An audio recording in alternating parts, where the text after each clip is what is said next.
What the fuck? Oh.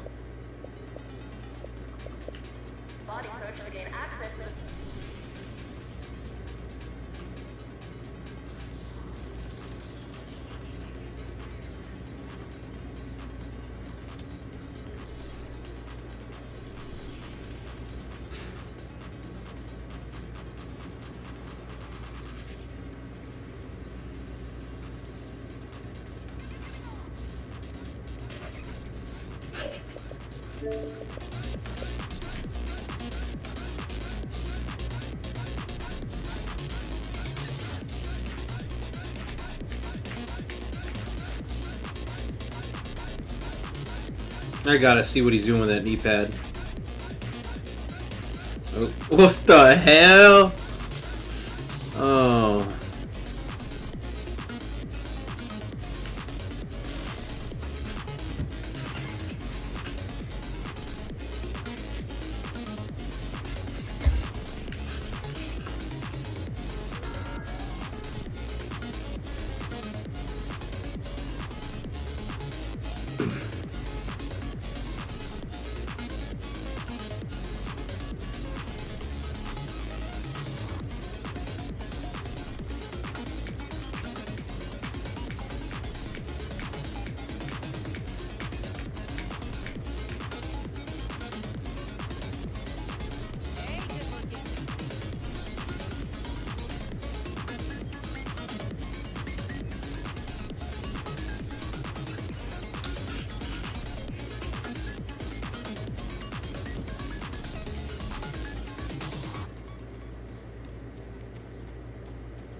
Got the biggest inventory in DC. You have received an invite to an...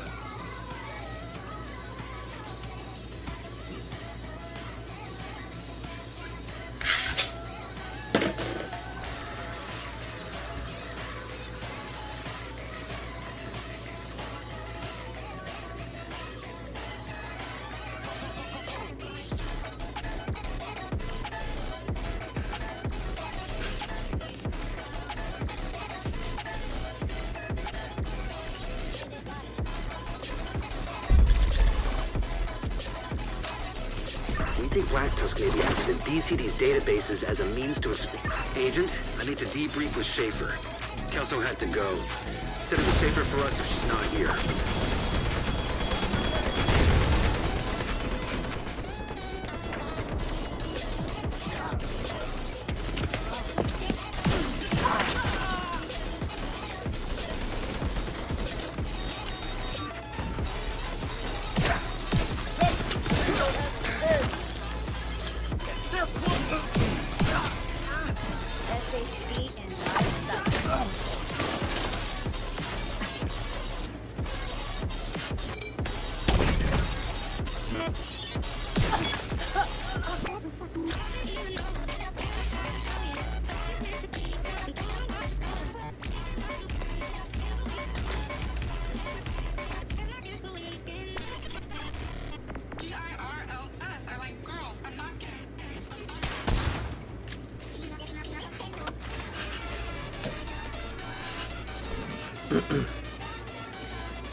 Right there!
Sighted in.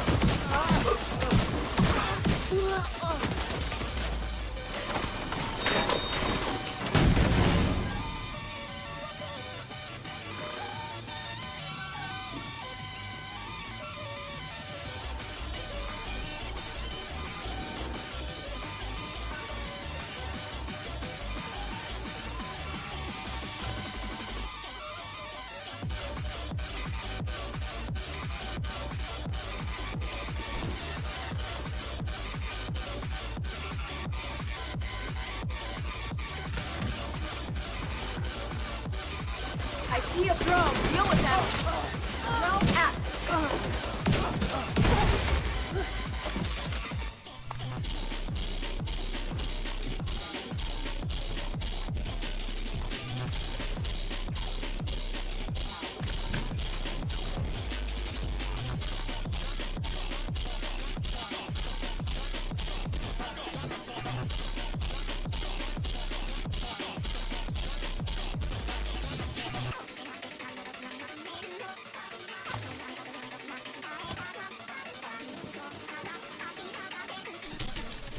Fuck my life! Fuck my life!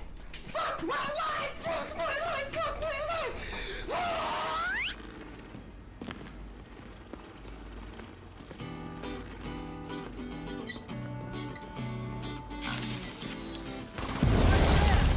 Same old, same old. take it back.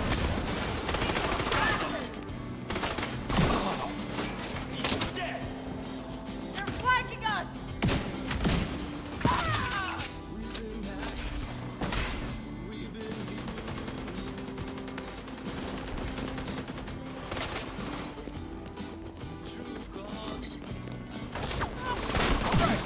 I'm ready. Enemy close. UAV in the air.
I got one.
Engage!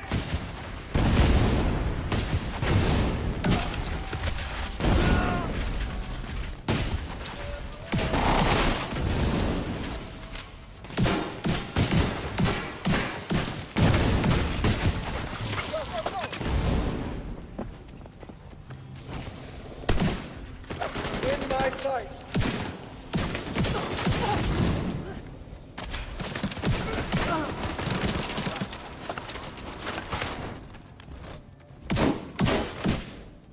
Reattaching your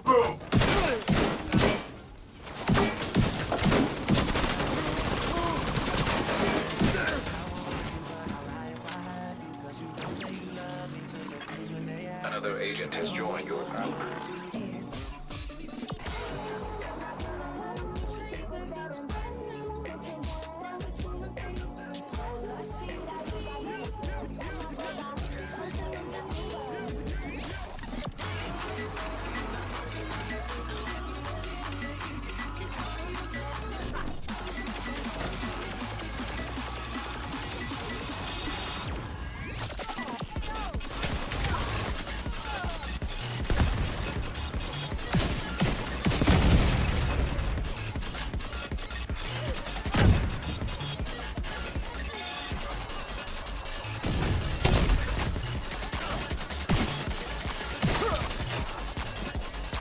Styles closing in on my position.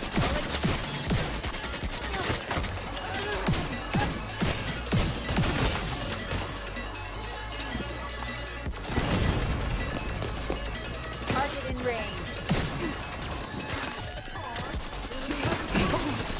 Heavy contact! Targeting the hostile. Got a PI!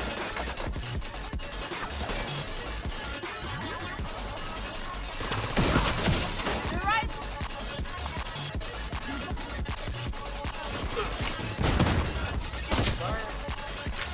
I can't.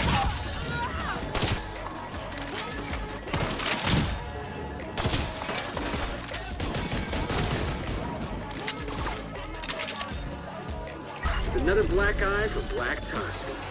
It's a good thing they're cleared out of that compound.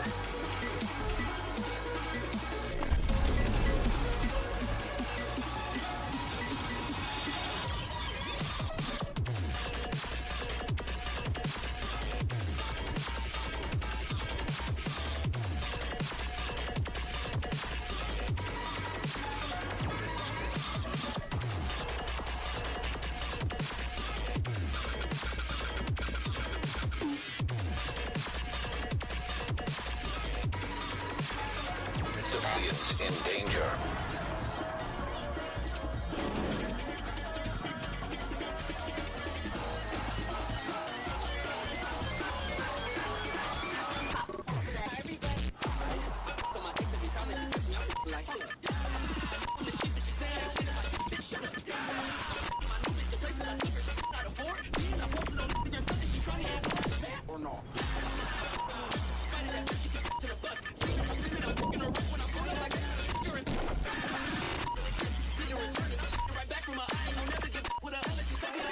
You have the...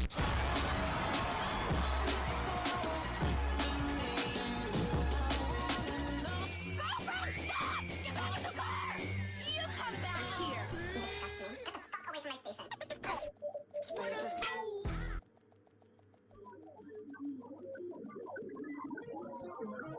from my station.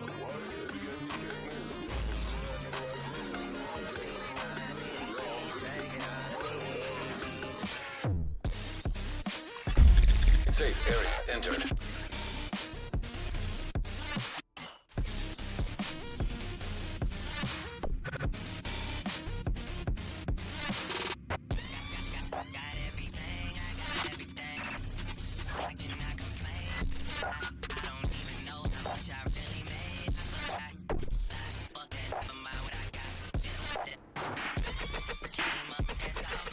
Invite to another agent.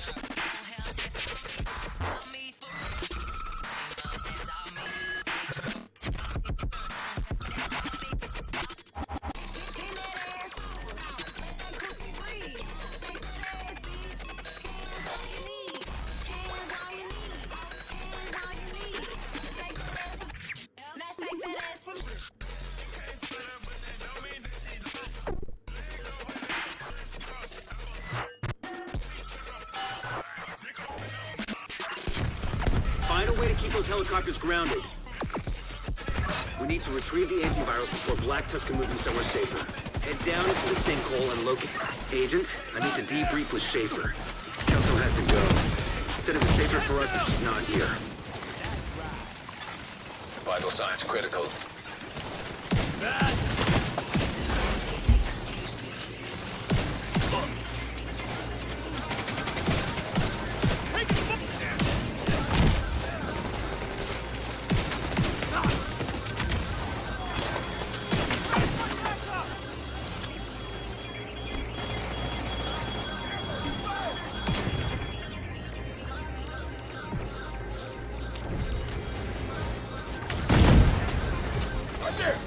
Wyvern, the helo's out of commission. How the fuck did that happen? This situation needs to get locked down. Now. Do it personally. Copy that. Immediate medical assistance needed. Agent incapacitated.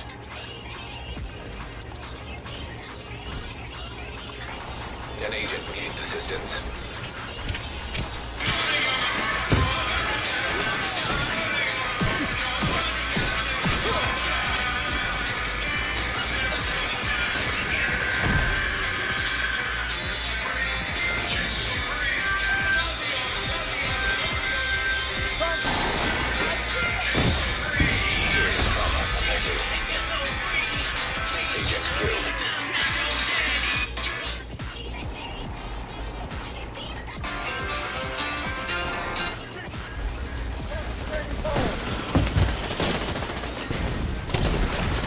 Agent down.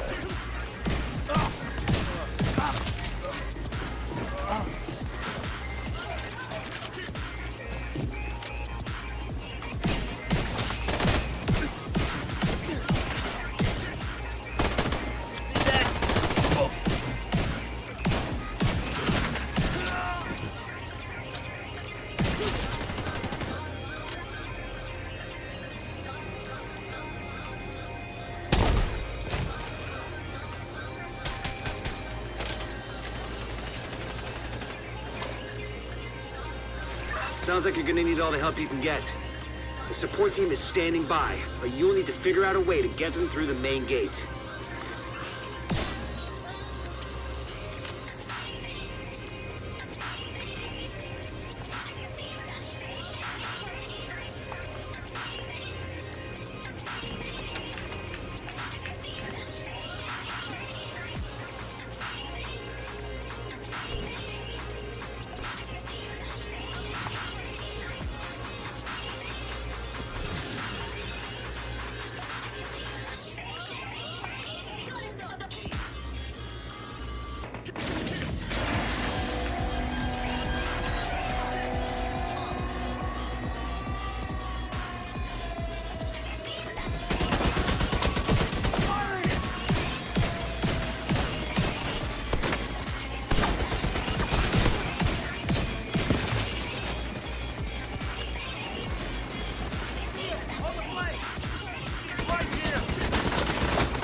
An agent needs assistance.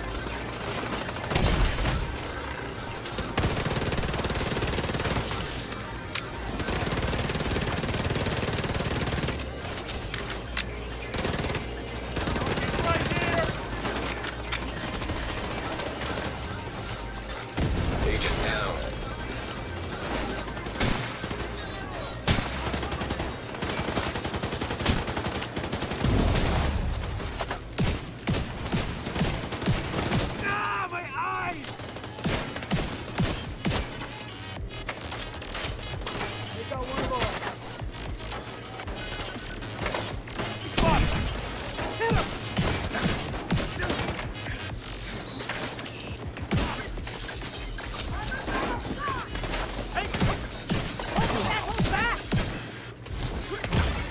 Immediate medical assistance needed.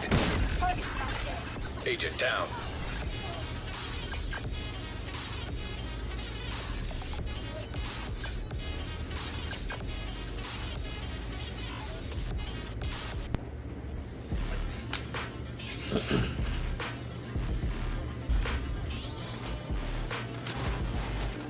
Oh shit!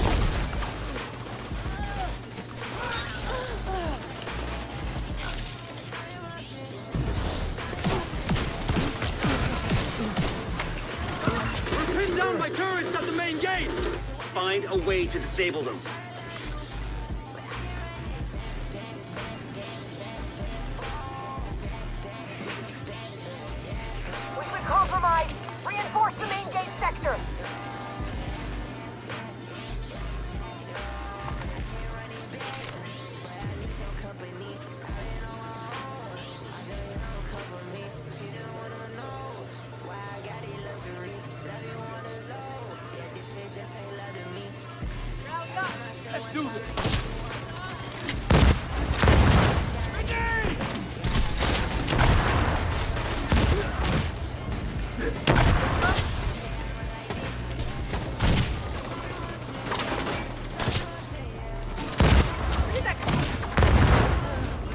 Got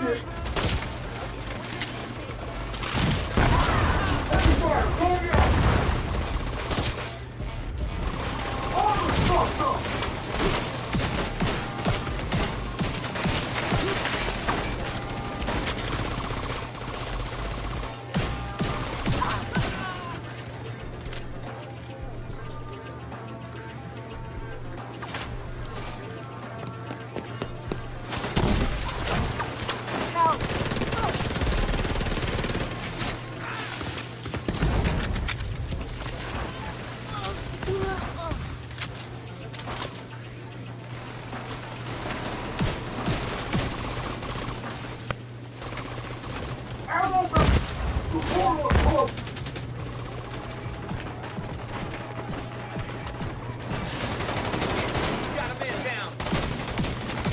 An agent needs assistance.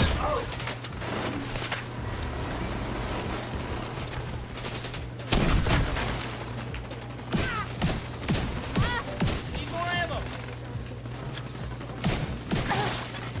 Agent down. Vital signs critical.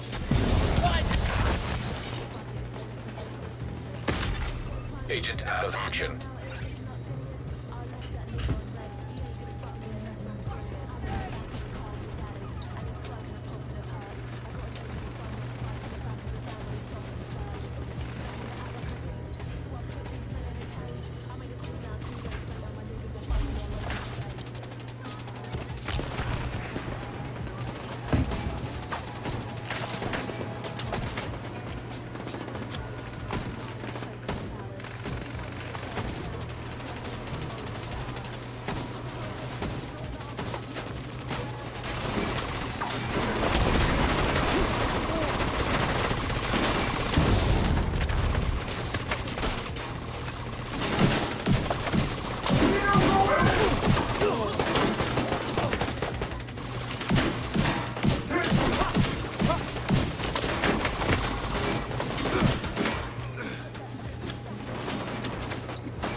I'm ready to open the gate as soon as the area is secure.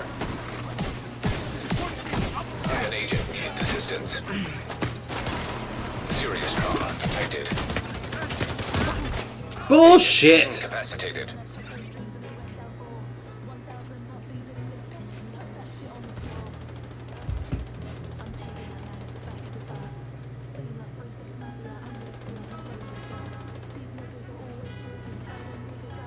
I was ordering my meals in, but I was having a good conversation with Jim Cameron on the set.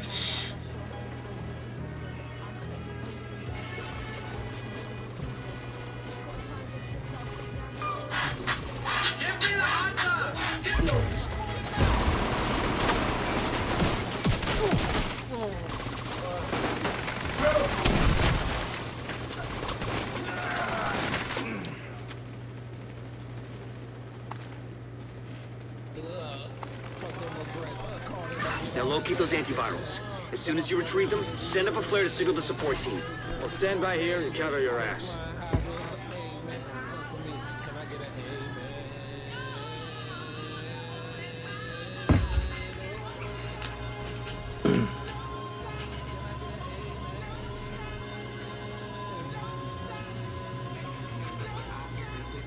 Okay, listen up. Plan B.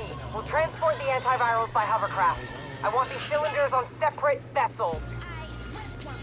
Intercept those cylinders. We can't let Black Tusk get away with a single sample.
cold storage device detected.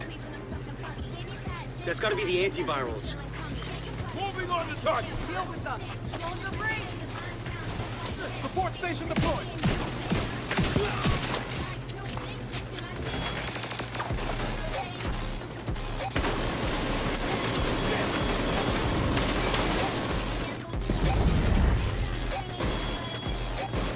Come on, go in.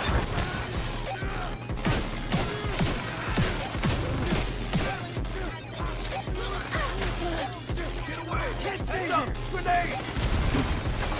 Lost the man! I'm blind! We're bringing a cylinder on board now. Enemy spotted. Keep them away from the antiviral.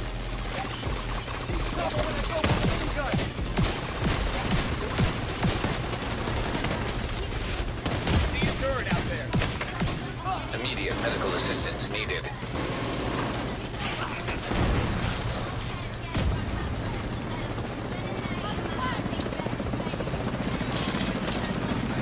System curtailed.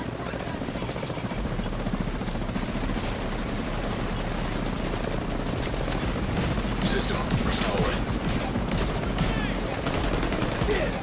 System malfunctioning. Never! Grenade! Here! Here we go! System back online.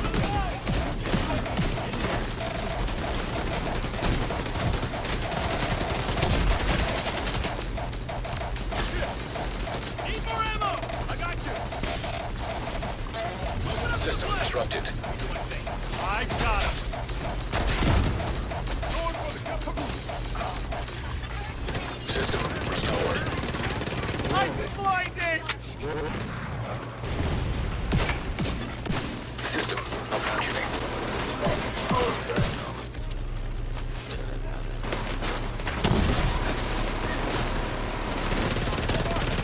I'm stuck down! Serious trauma detected.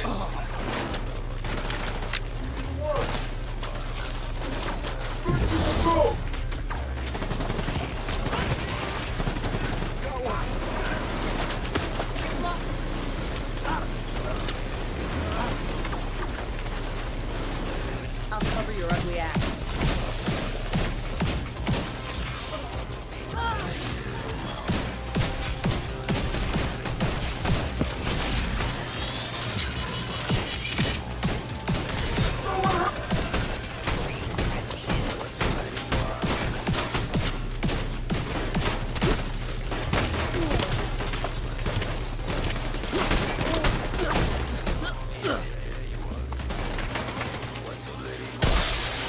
Additional cold storage device detected nearby.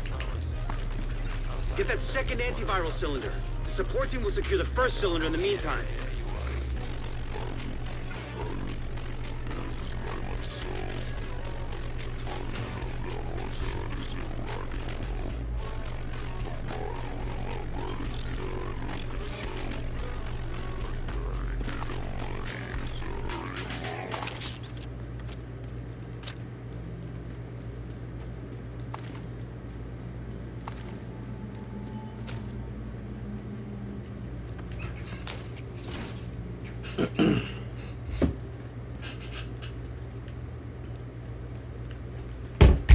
Wyvern, hostiles captured one of the cylinders. They're trying to intercept the other one. Hold the bridge and protect that cylinder.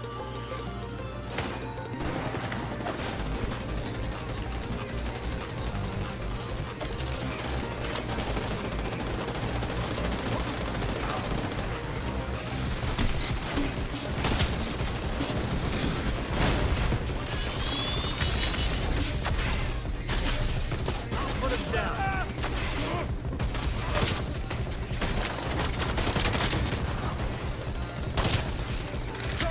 Shit!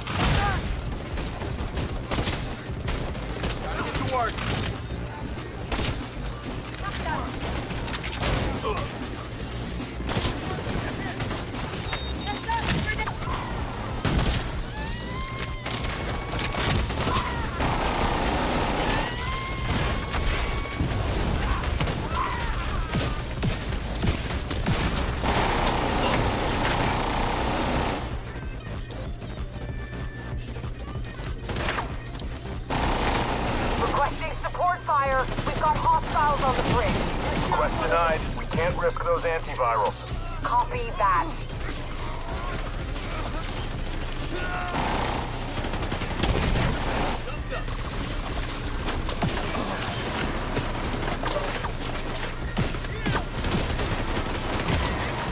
Immediate medical assistance needed.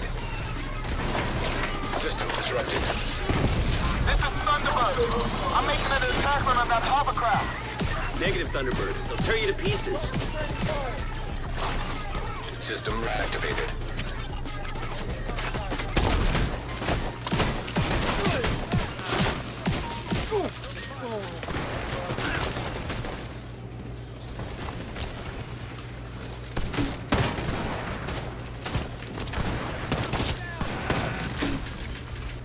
Tango's moving on our right.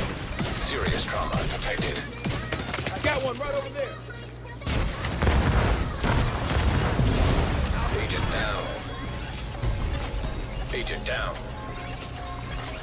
Agent killed.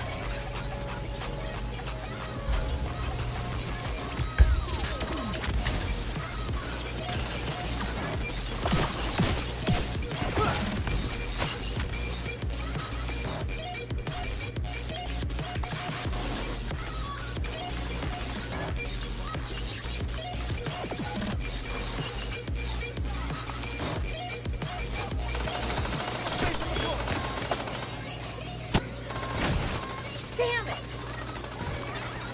An agent needs assistance. Put it out!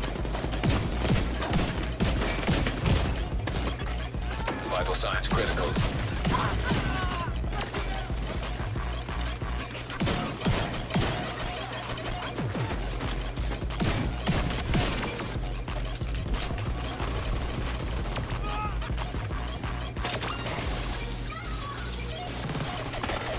System malfunctioning.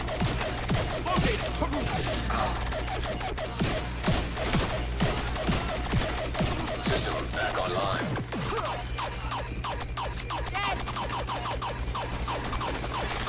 System curtailed.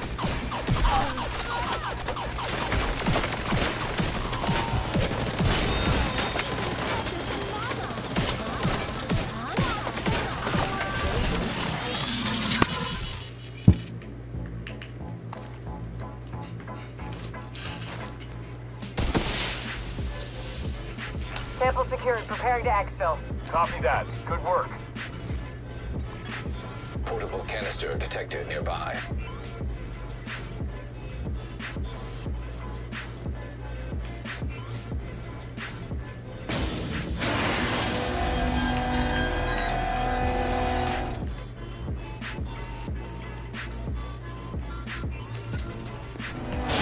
I'm hit. Losing control.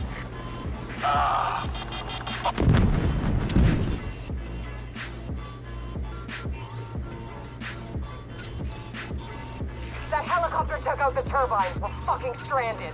Wyvern, you need to exfil on foot right fucking now. We need those goddamn antivirals. You want me to run away? I thought you knew me better than that. This is an order, Wyvern. Wyvern, do you copy? Get on board that hovercraft and secure the rest of the antivirals. The support team will protect the cylinders.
Get those rocket launchers prepped. Talk to me, Wyvern. What are you doing?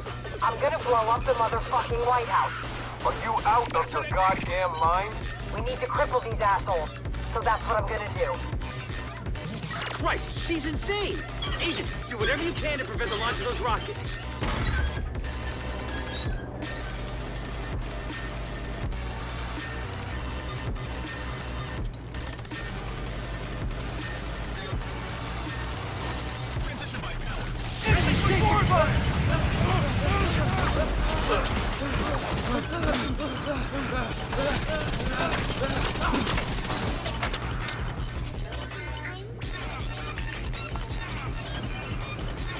Rocket launchers are loaded. God damn it, Wyvern. Stand down. Negative, sir. I refuse.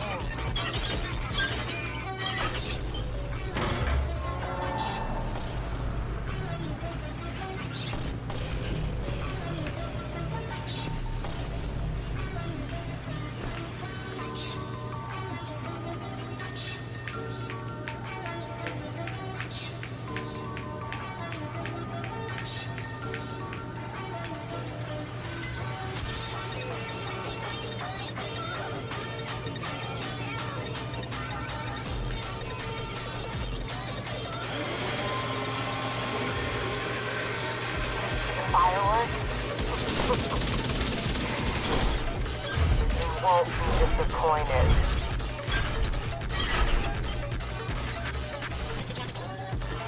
Target locked. Initiating launch sequence. Jesus Christ. Everyone, this is not a drill! We need to evacuate the building right now! Repeat, this is not a drill!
Rocket launch backup power activated. Launch sequence initiated.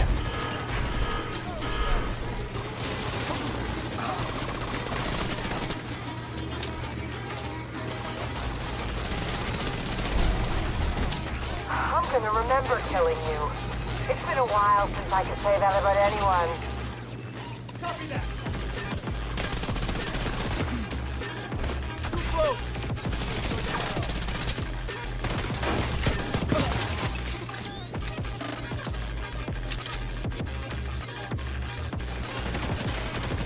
Come to save the day, huh? But you're a real goddamn hero. Fire! System malfunctioning. Enough small talk. System reactivated.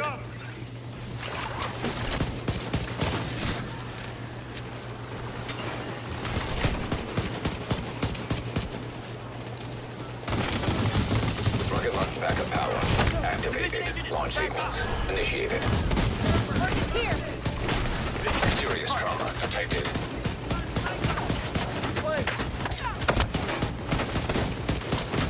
Armor coming apart!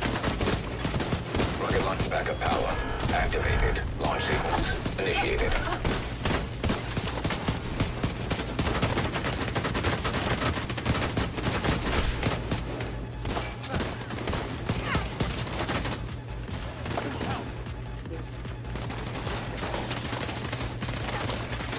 Agent down. You're starting to piss me off. Quick and painless is no longer an option for you.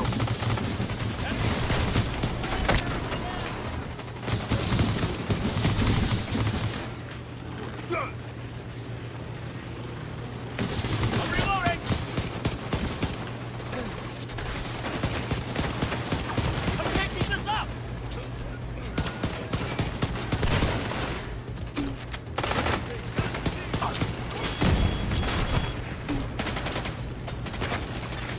An agent needs assistance. Watch the flanks.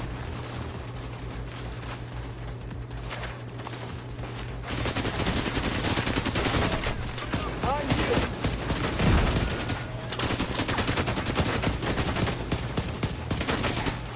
Got the range.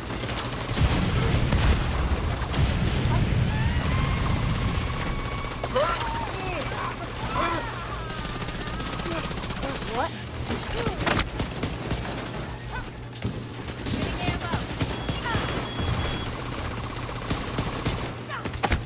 It's over.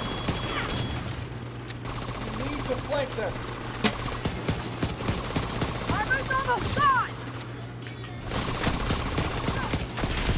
Here's one. Immediate medical assistance needed.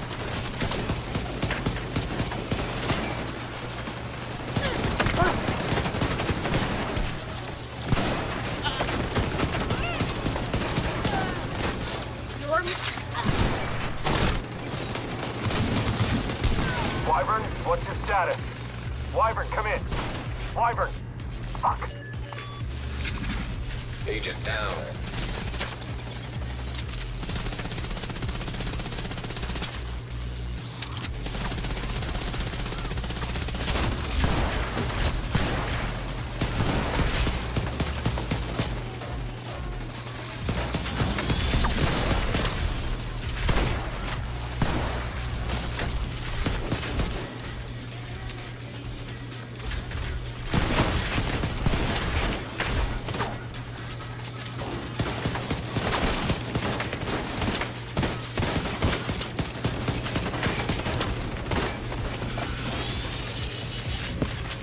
System curtailed.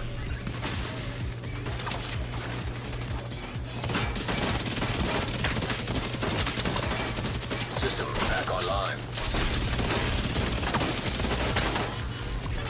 The antiviral cylinders are secure. We'll make sure they get safely extracted.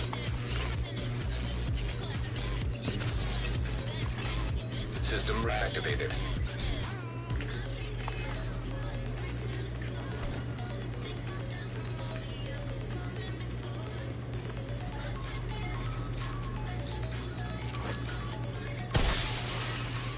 Sir, we've got enemy helicopters on approach. Should we knock them down? Negative. Hold your fire. Can't chance those cylinders getting destroyed. Well, that's a bit of luck. Agent, you managed to secure the antivirals and shut down a key Black Tusk stronghold. Not to mention preventing a rocket attack on the base of operations. Incredible work, Agent. Truly incredible.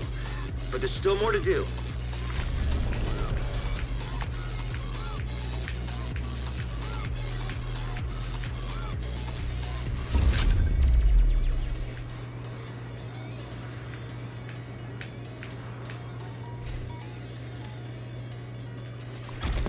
You have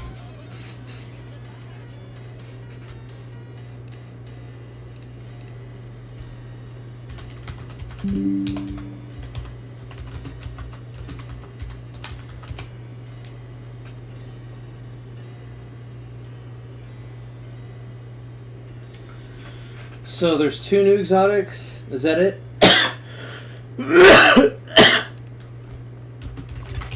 safe area detected.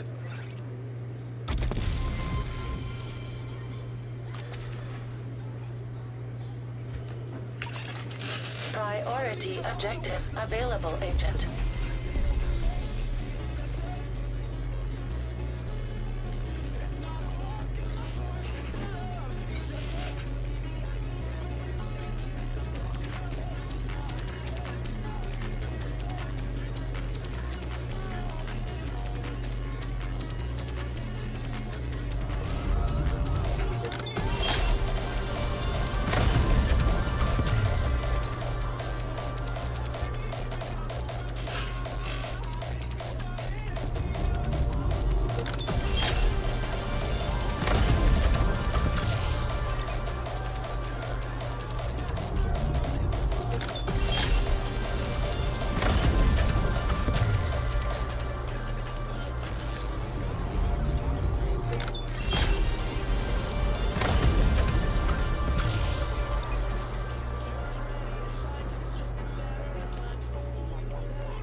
Anyway, chat, I just got back from DreamCon. I was there for literally less than 24 hours. I flew to Texas, went to DreamCon, participated in volleyball, flew back the same day. I did, however, while I was there, even though I was there for such a short time, I did farm a clip. We did.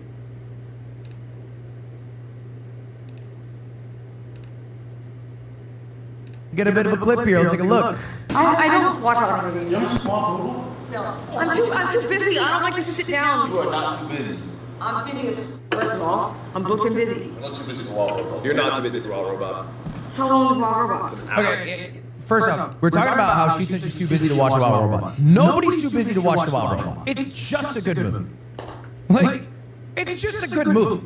No, I don't care who you are. You're not higher than thou. It's a good movie. You're too good to sit down for a great movie. Hey, like, it's What is a dumb question? How long do you think of an hour? 30 minutes? Some movies are 2 hours. That's also not that much longer. You have a lot of time? To watch Wild Robot? Yes. I think time. Great movie. And I watched Sinners and Goodfellas in the last week. They want Goodfellas. How much am I always doing shit? playing a lot of Roblox. Yo, I'm dead. I'm actually gonna punch you. I'm actually. Are you playing a lot of Get Roblox? an HR department right now because you need to report me because I'm gonna hit you. Huh? What the? That was a threat. Yes. And also, you're not a big enough company to have an HR department. It's true. I think you need 15 plus employees to have an HR department. There's no way she has 15 plus. Do you have one? Yeah, I have a big fucking company. Did your company get shut down? I You know, hold on. Did your company get shut down and you lost like how much? I lost more millions than you'll ever make.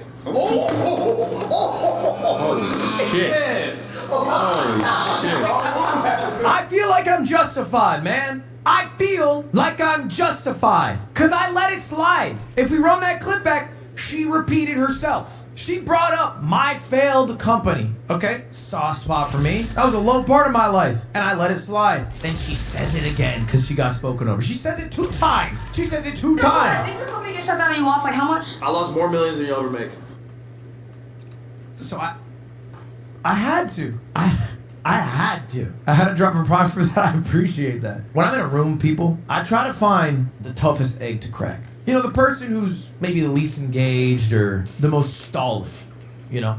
Doesn't give you a lot emotionally. The moment I said that, I looked to my left because I'm looking at this dude right here.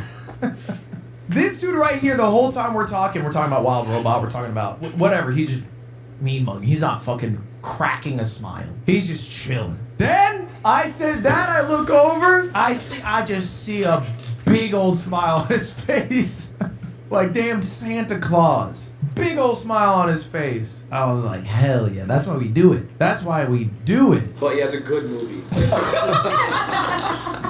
It is a great movie, man. It is a great movie, I can't lie. Yeah, I do need a Patrick Bateman edit of that. I need a 2022 Patrick Bateman edit of that one. Did your company get shut down and you lost like how much? I lost more millions than you'll ever make.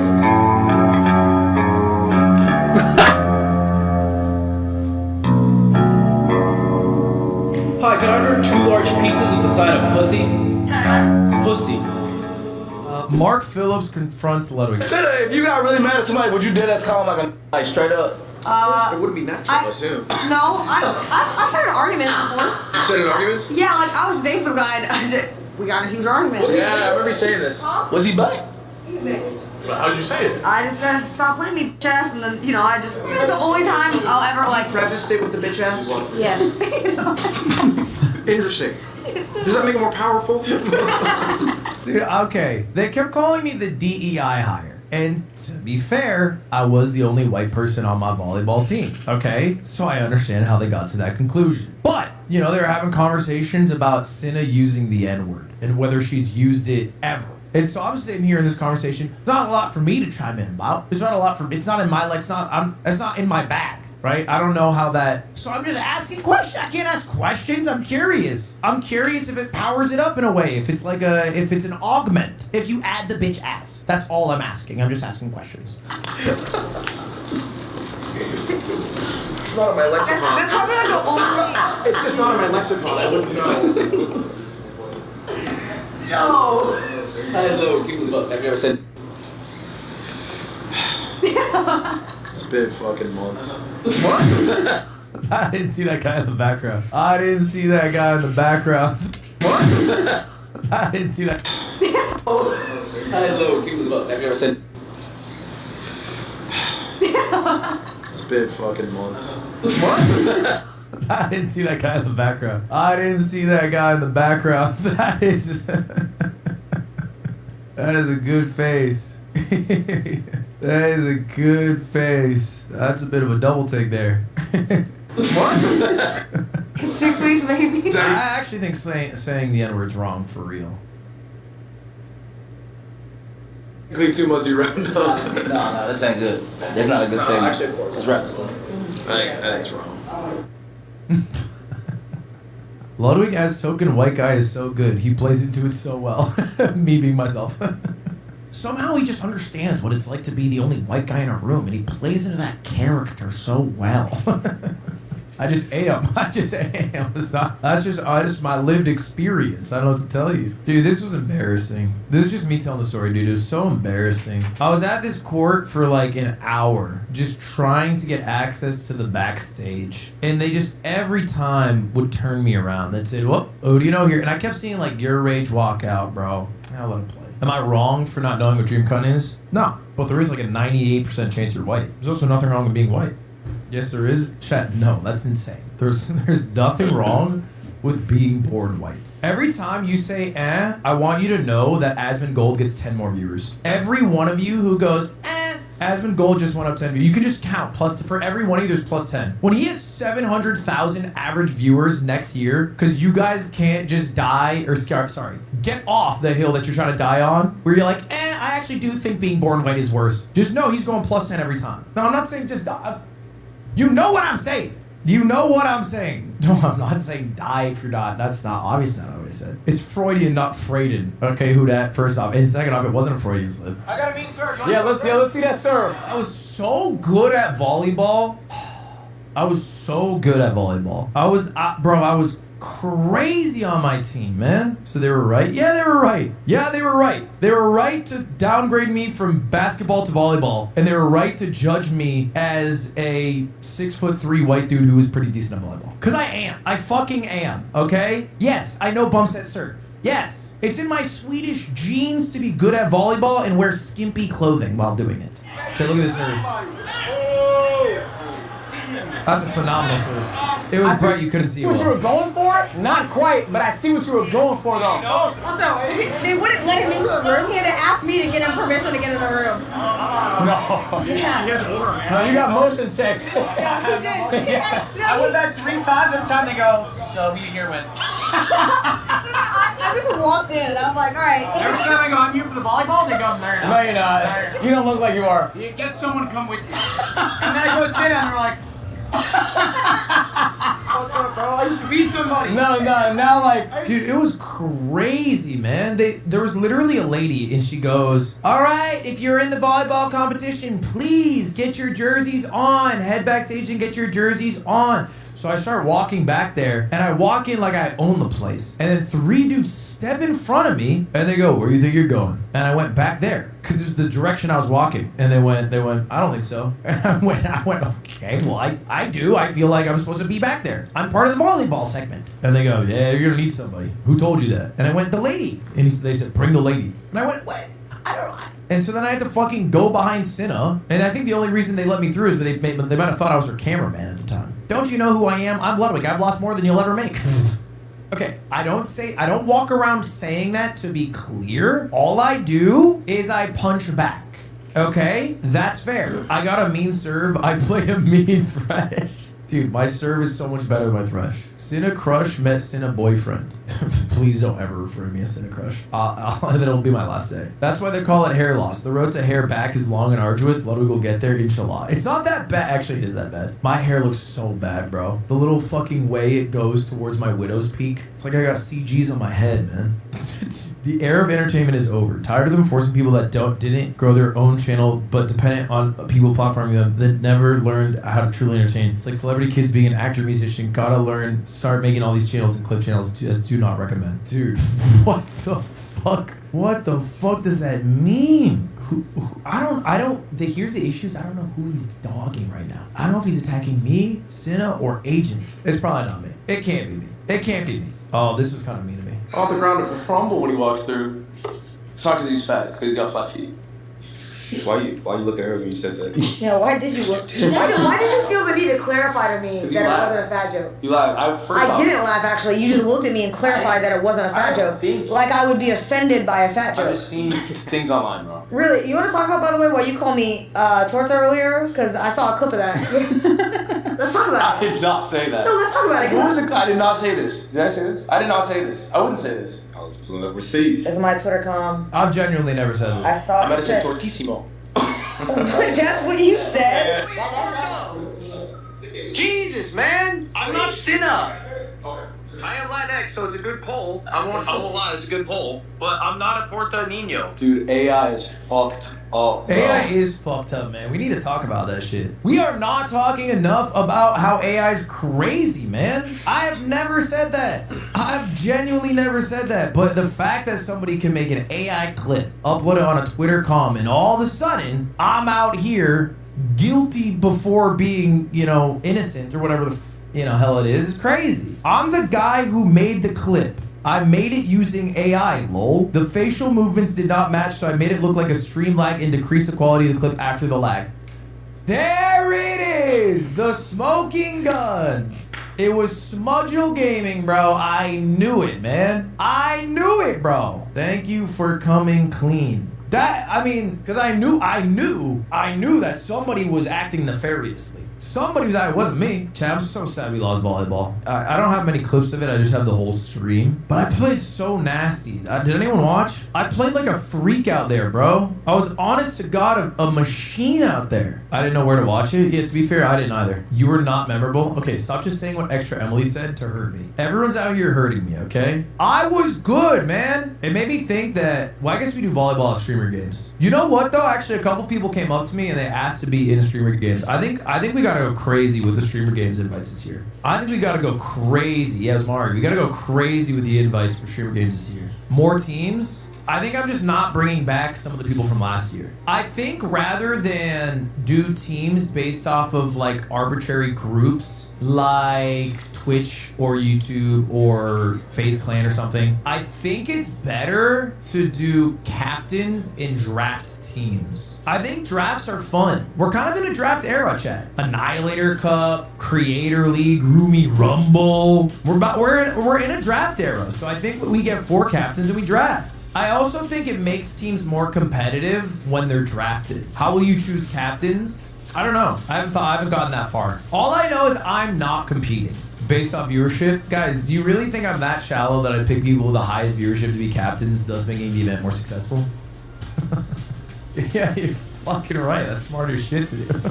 That's a great idea. Yeah, no, you got me 100%. I'm definitely doing that shit. That's smart as fuck. That is smart as fuck. Do women captains? Like all women captains? Man, maybe for streamer games 8. I think women captains is totally fun. I don't think you necessarily have to make like a point of it. Dude, first time chatters nowadays, like Twitch is such a different game than it used to be. Back in the day, you have a first time chatter, you go, what's up, Pikachu458, how you doing, man? And you're having a good time. And they're like, hey, love the stream. Nowadays, first time chatters are just all rage baiters. Someone just came in, they said, make Asmon a captain. You know damn fucking well that's a dog shit idea. You know damn well. You're out here rage baiting. You'd have live footage of that man melting like Voldemort in the sun running a 100-meter dash. I don't think Asmon keeps up in the physical department. That's not his thing. He would actually be better than you. Dude, Asmon throwing the 45-pound tungsten cube. I just wouldn't work out. It would be like one of those cartoon things where he throws it and then his body goes along with it. You should make a competition where all the boys eat a lot and they get big. Dude, what are you doing in my chat? What are you doing in here, man? What are we doing? What the fuck even is that sentence? I think Bloodwind videos also needs an outro. There is something missing. I know, Streets been saying that we need an outro. I don't know what to do for an outro right now, though. I'll get there. Give me time, man.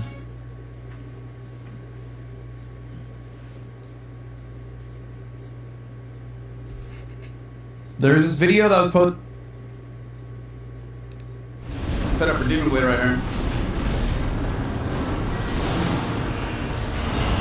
Nice! He has tears!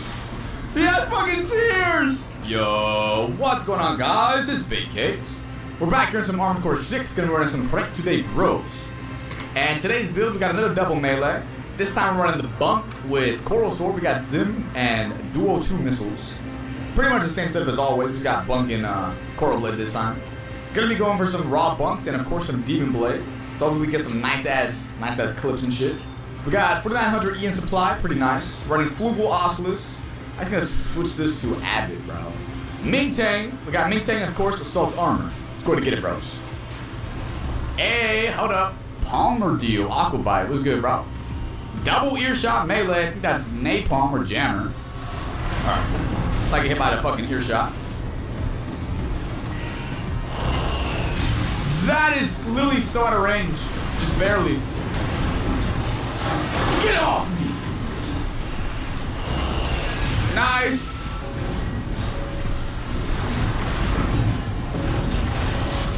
Oh shit! Nice, the Zim got him. Holy. Yeah, I think it is Jammer, yeah. Wait, why did my stagger go up that high? What the fuck?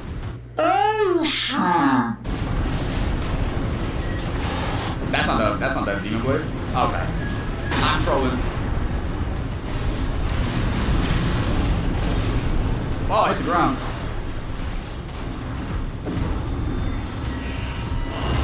Oh, it locked on. Fuck. Come here. Okay. Little melee clash. This hits. Nice! Bro, let's go. I delayed the Zim extension by like half a second just so I could get my bunk out. It fucking worked. Hell yeah. Oh no! Yo, I got a grape in my mouth. He's got a double melee Zim. Let's get this shit, bro. He got the Demon Blade on him. I wonder if he can hit the Demon Blade though. He got that similar build like me. Yo, this is actually like a fucking monumental moment. I can't remember the last time I saw a double Zim build. Or double melee. Double Zim, I see that every day. Alright, let's get it, bro. What you doing? He might just get really aggressive. Nice. Oh. Okay, coming to that melee. Oh, he's trying to kick. Come here. Shit. We got armor or set up for Demon Blade right here. Nice! He has tears! He has fucking tears! Get away! Oh my god. That's actually terrifying. Okay, I finished my grape. It was in my mouth the whole time. It was weird. Backup request. I don't know why I'm laughing. Let's go.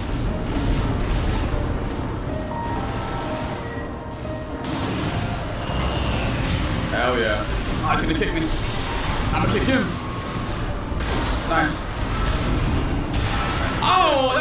fucking Zim. Oh, it's got me. Fuck.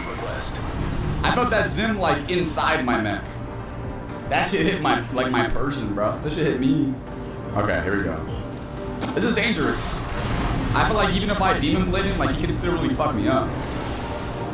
So I don't want to bait him though, because he's expecting me now.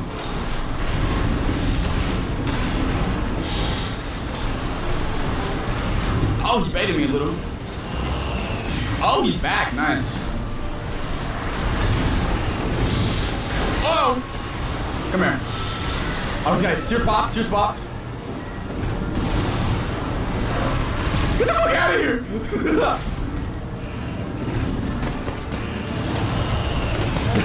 Fuck! That was the regular one! Yo, GG's, bro. Can't believe I whipped that fucking charge. Well, hell yeah, that was scary. That was fun, though. Hey, dual Zims. Big dual Zims. Let's get it, bro.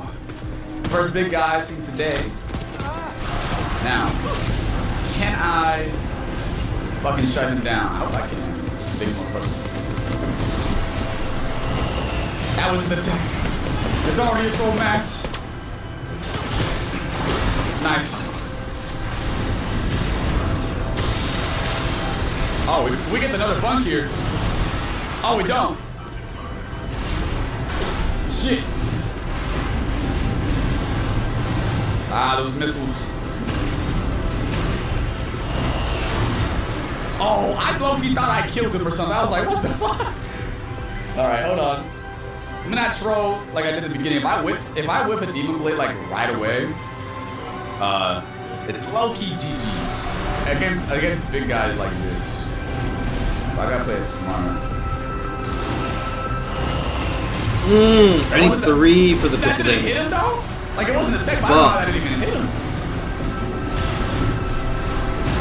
Watch out for the Sims. There we go, that's the tech. Get the fuck off me! Nice! Oh, he's kicking me!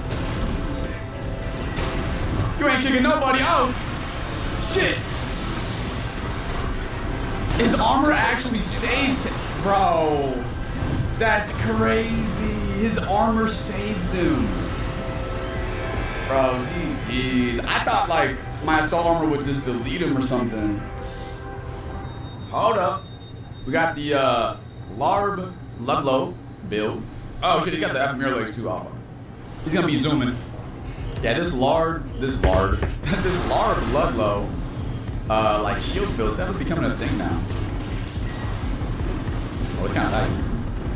Hold up. Okay, hold on. It's kind of kite funny. I can't really find a spot for this demon blade. I might be able to right here. Damn it, too high up. Let's not get hit anymore. Try to dodge this shit. Nice, got the hit off. What's that charge? He might get it. Oh, he missed. He just like, I don't know, he got impatient and went for it. He didn't want to get the stagger, I guess. Okay, I definitely good armor right there. Dodging the fucking missiles. Hold up.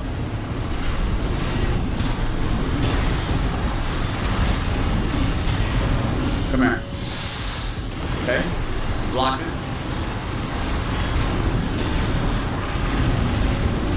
Fuck! Nah, we got this one. Hold up. I'm gonna have to play it a little different because the way he's kited. He's actually kiting pretty good. And I want to hit a demon, but I don't know. It's just the way he's playing. It's kind of hard. It's hard to like read that. Like read a window for it.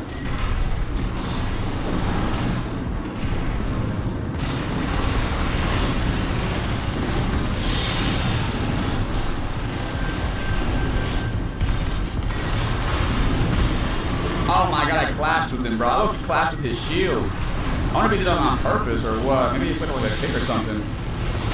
Ah, I knew he was gonna get that stagger off, bro. That sucks. He's gonna armor now.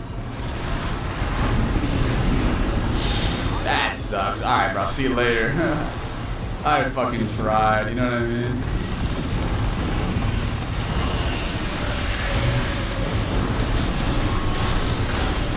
Dude, what the fuck? No way!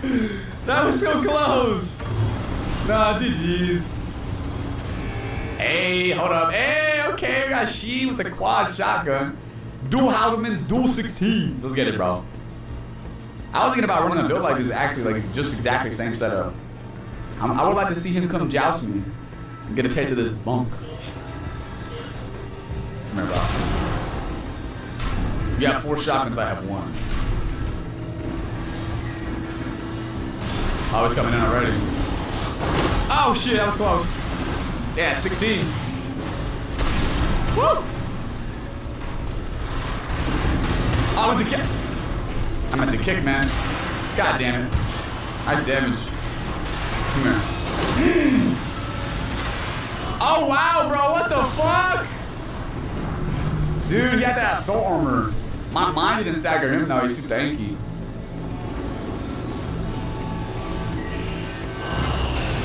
Nice.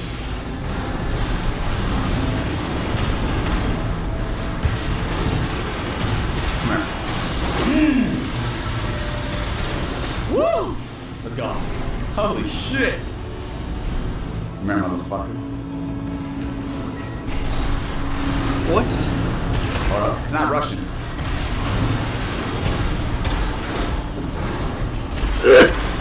Oh my god, I'm stuck in the rock. I tried going down.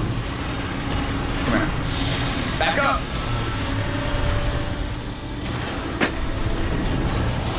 Damn it.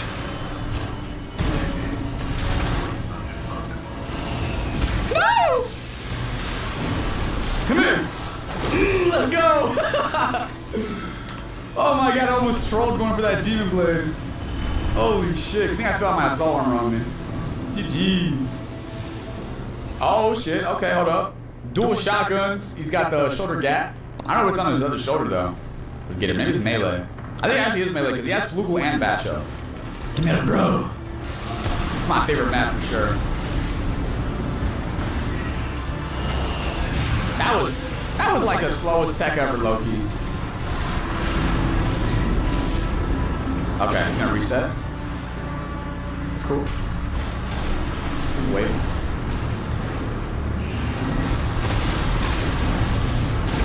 Come here.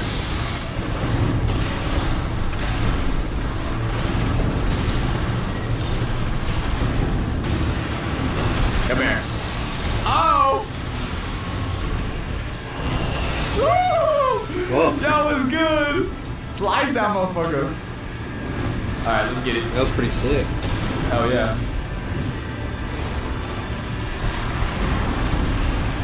Whoa.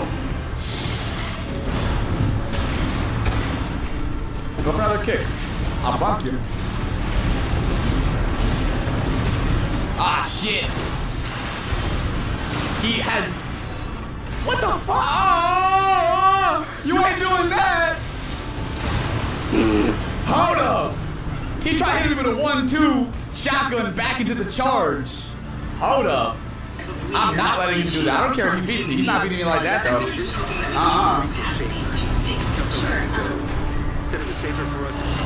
God damn it, I locked on. Agent requesting backup.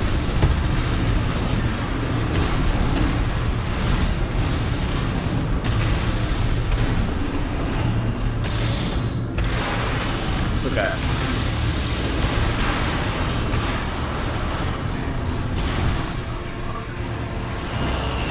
Nice, I did damage.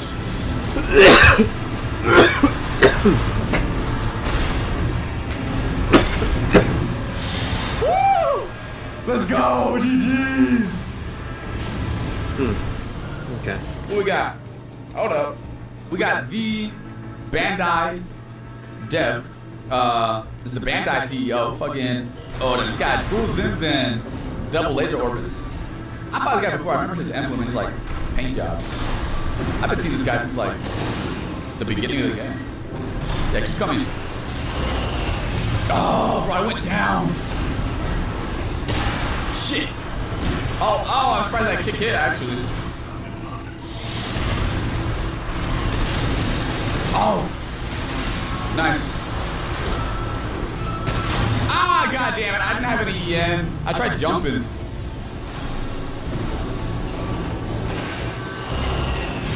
Not the demon. Kinda baited it anyway.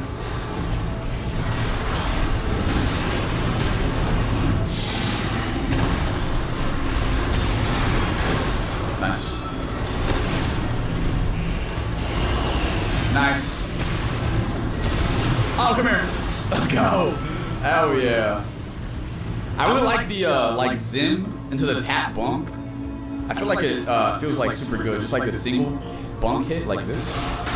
Right after a zim, I feel like it just flows nice. Alright, he's flying in. He's hiding behind that. I know you are.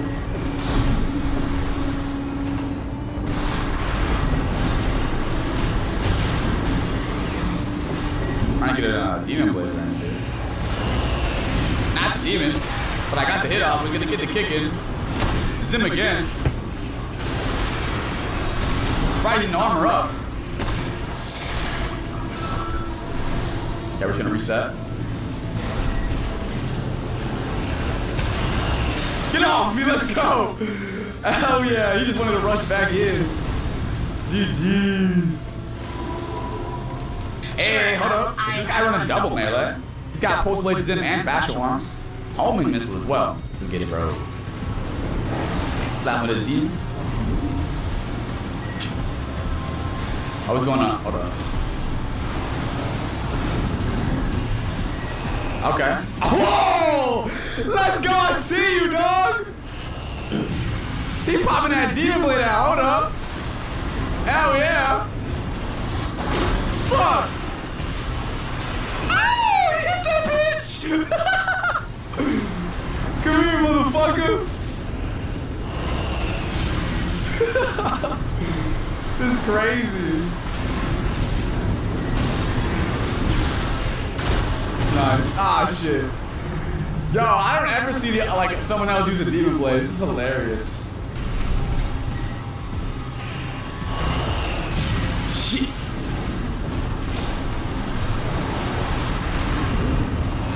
Woo. Dang, he got that shit consistent. Nice.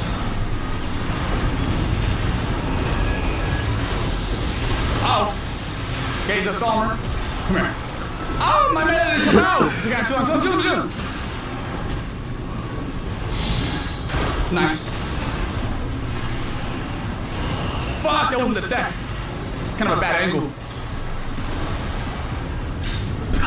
The fucking missiles. Alright. I don't know if he let himself die or what. I might rush in and raw bunk him on that demon blade, Loki. Hell yeah! That shit looks fucking beautiful. Wait for him to get it back. Raw bunk. Okay, that was no attempt I expected.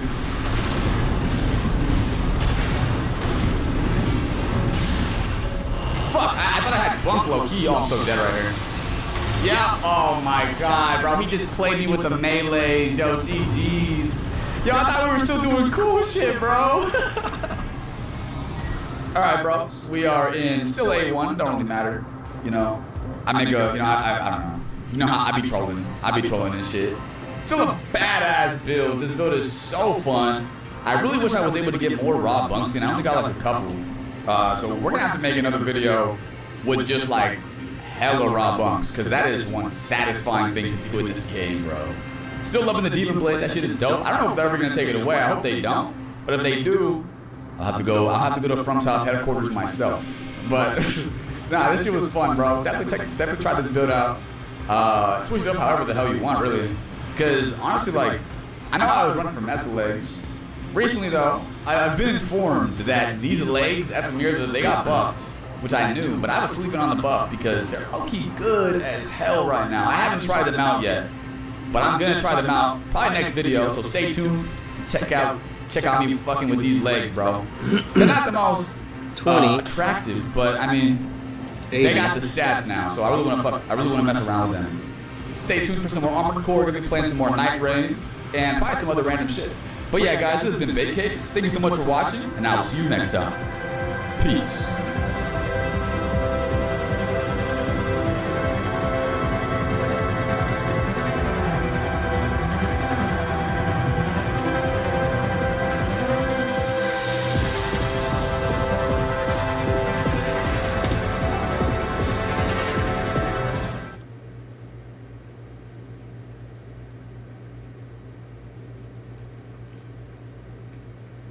Yo, what's going on, guys? It's Baked Cakes. We're back here at some Armored Core 6, gonna be running some rank today.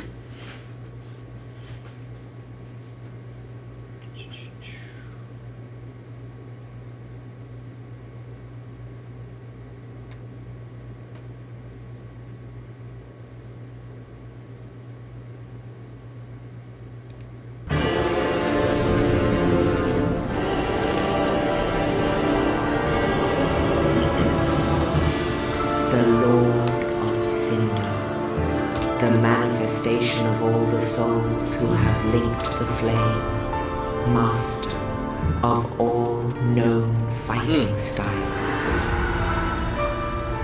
except one.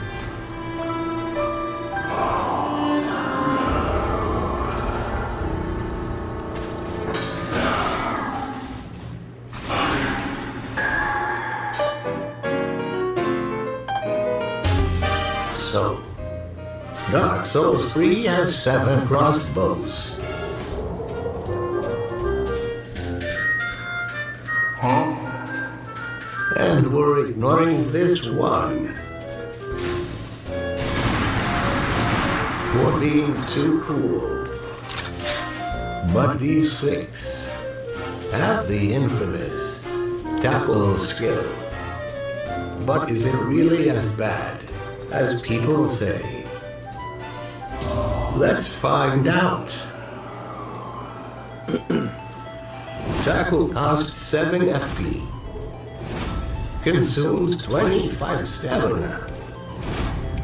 And in the game's very own words. Skill. Tackle. Lunge into a shoulder tackle. Pushing back enemies to create distance. To create distance. Create distance. What? Ironically, that's the one thing it really can't do.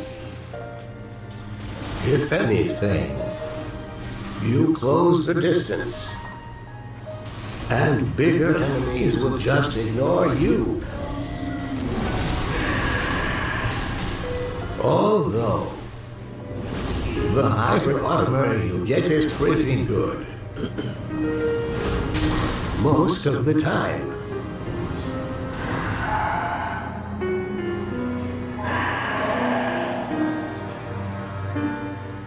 It gets worse, sadly. You get no defense bonus beyond the standard 30% thrust penalty. Other skills can reduce damage by half. Even Stomp and Perseverance get that good stuff.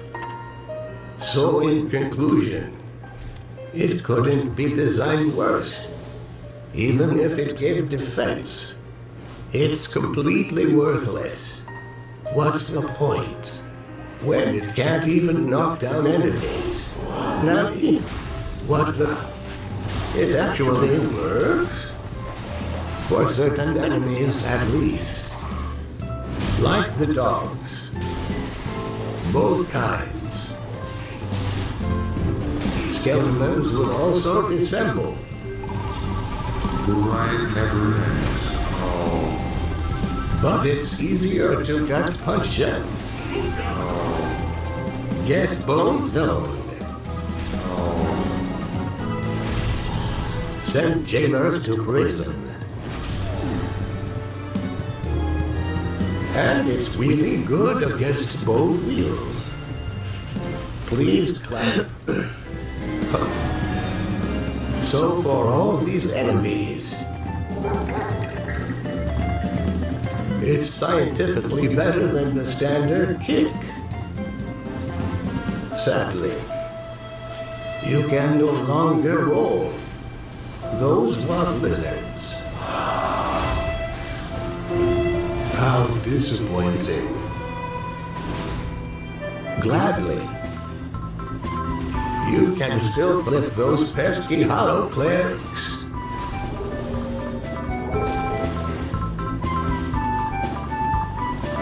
And in terms of damage, we don't. Unless you wear them leggings of thorns. Don't even bother with the rest. We can now deal a devastating 6 damage. And I know what you're thinking. Is it a true combo? Well, for most enemies, just jump and shoot. It really works. Although, it's much more effective to actually use it as a crossbow. Who would have thought that range was safer? As for the player types, they can simply roll away. Disappointing, I know. But for some humanoid bosses, it actually kinda slaps. The tracking is damn good, while the interruption is pretty damn nice. The big question is, can it interrupt? Them shields. The crossbow's natural counter. Let's see how Tackle tackles this, eh? Whoa, that big sound means it's an instability counter. That's 50% more damage. So, I would call this a total. Success! Well done indeed. Looks like Tackle just kicked it up a notch. This makes me wonder, how does this compare to using a simple kick with an offhand crossbow? This shouldn't take long. 10 hours later.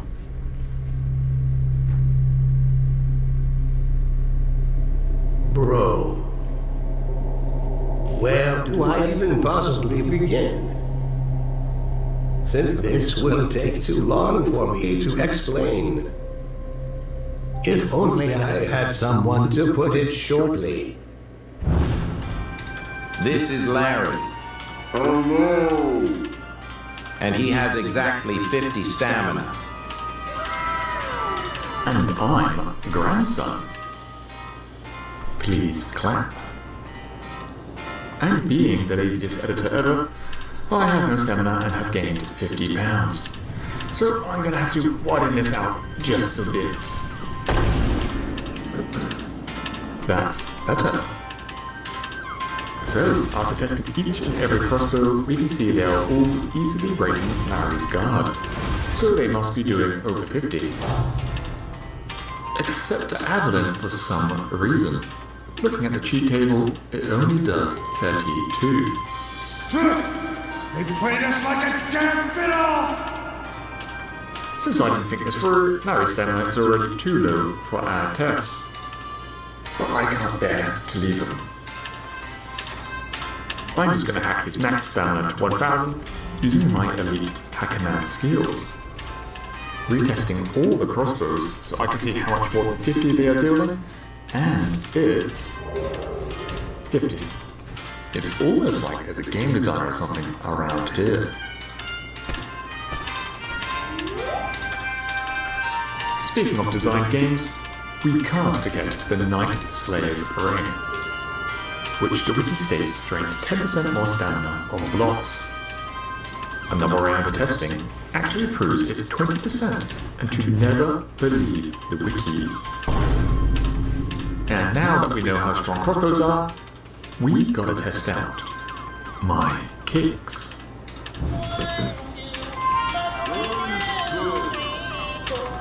A basic kick does 53 stamina drain. It too gets a 20% bonus from the Night Slayer ring, for a slightly better total of 64. So congrats feet for defeating the cross. Whoa. Hold your horses. I almost forgot. The horse hoof ring. That accurately improves kicks by 30%. That gives us kicks of 74 or use both rings for 89. So the kicks are the clear winner. And with that, I can stop working and go back to bed for like 4 months. Okay, thanks, bye, see you next time. Bye. Forever, bye. Grandson, rev up those divine blessings. This video ain't gonna edit itself. Did you know? When you level a crossbow, it improves the tackle skill, and at max level, it's twice as good. Wowzers! Well, double +1 would be slightly more accurate, but let's not get into the weeds now. This video is tumbleweeds enough as it is. Oh yeah. Anyways, let's add on the Night Slayer's ring for that 20% bonus. For 121 for them all. Well, almost all. Begone trash.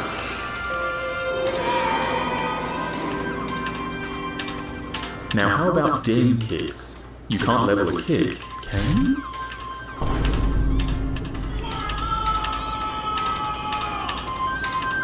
Well, if you're not me, just swap to +10 melee weapon. It doubles in power, just like the rest. Then here's the Night Ring. Or just the Horsey Ring. Or both. For a whopping 179 guards broken, although you are committing 2 rings to obliterate this man's balls. That's what you get, Barry.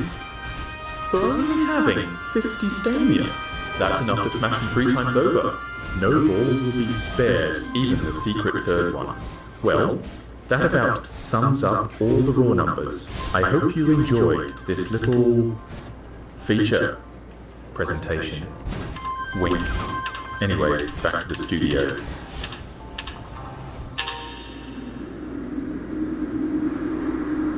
Did you know that exploding bolts exist?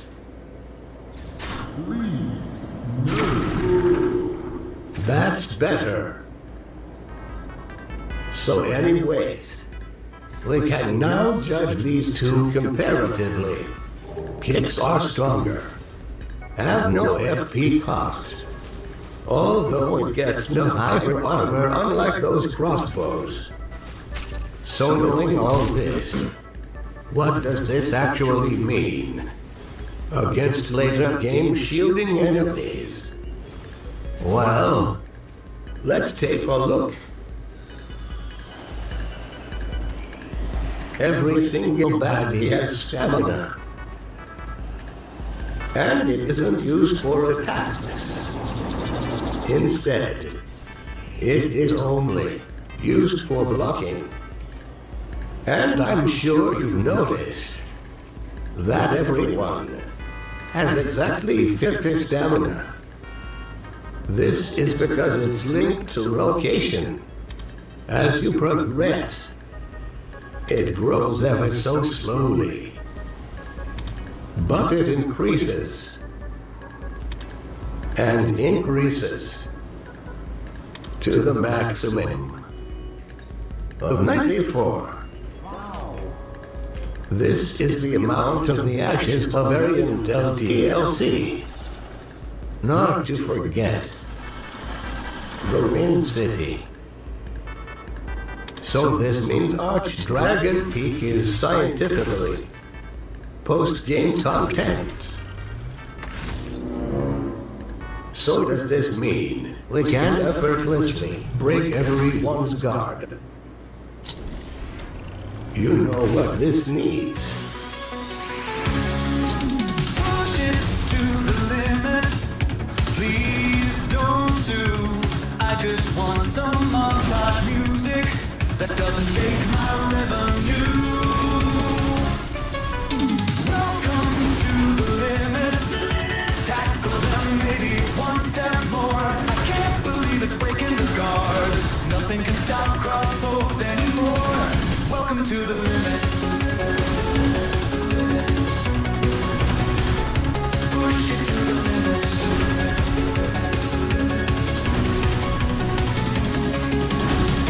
Oh my God, it's working. It's really working. Nothing can possibly stop my boy.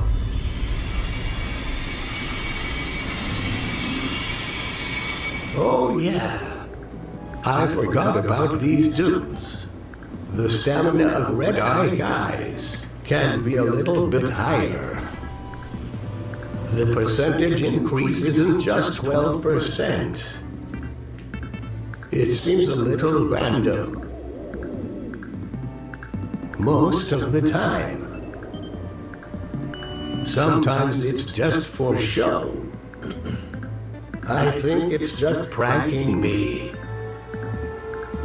Anyways, even the mightiest Red Eye is so easily guard broken. So this really was a waste of my time.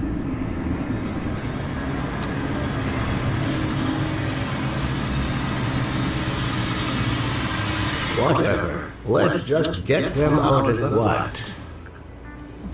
Wait. This should be possible.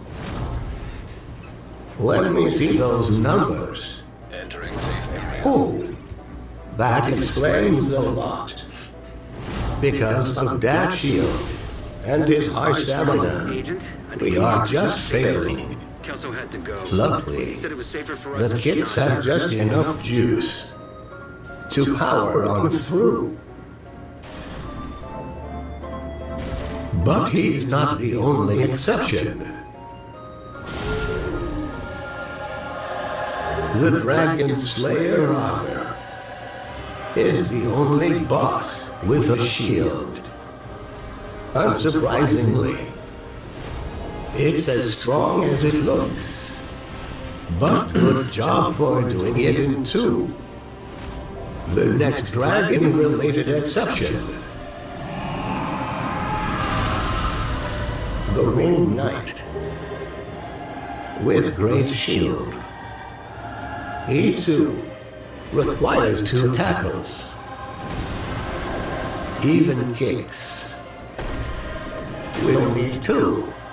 Unless you use both ring slots. This is the only enemy that requires the horse hoof ring.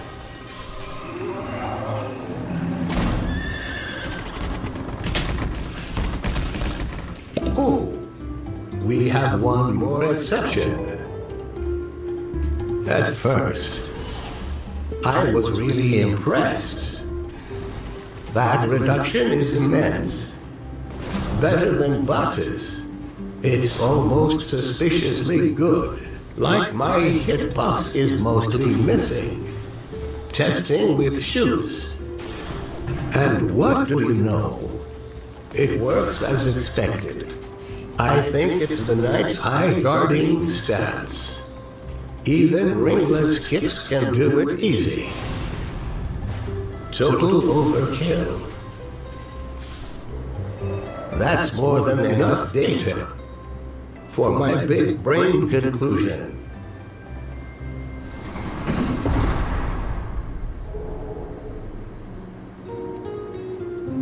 So can tackles do something that kicks can't? Hell yeah.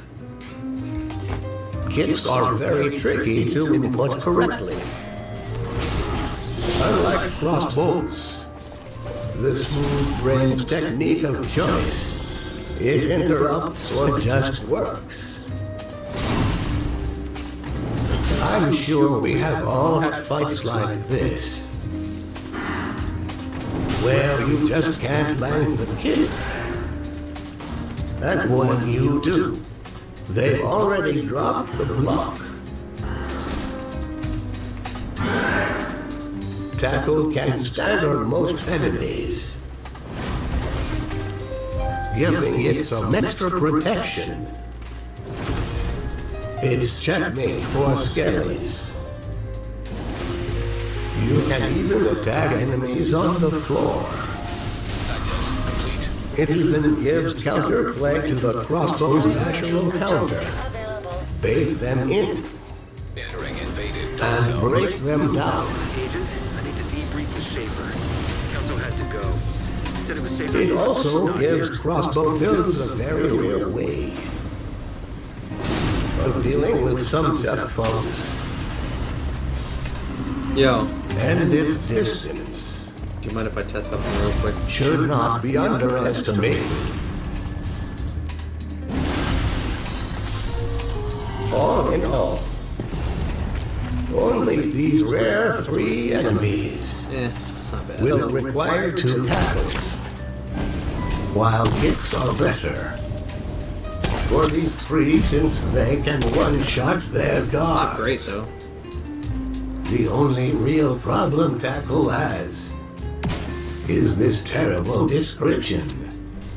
Seriously. It's an idea. It should be. Skill. Guard breaker. Lunge into a shoulder tackle, pushing back shields to break guards. Much better. Not just because it's called Breaker. In any case, thanks for watching. Play us out, grandson.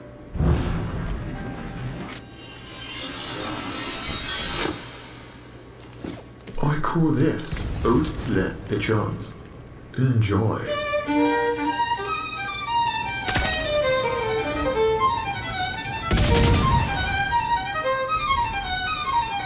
Oh, sledgehammer, that's a good idea.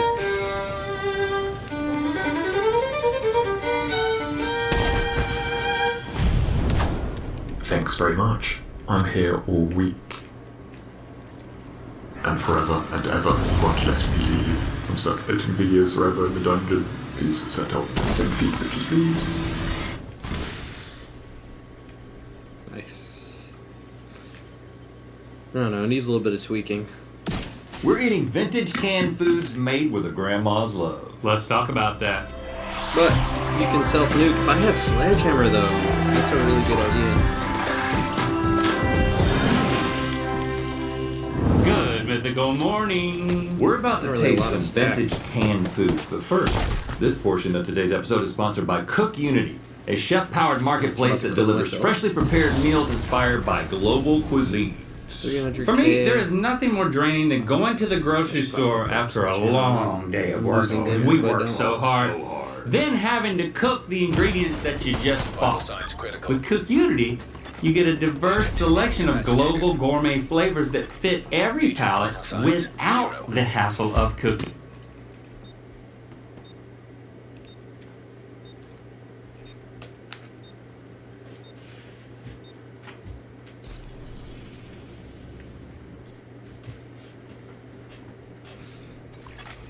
Rogue status removed.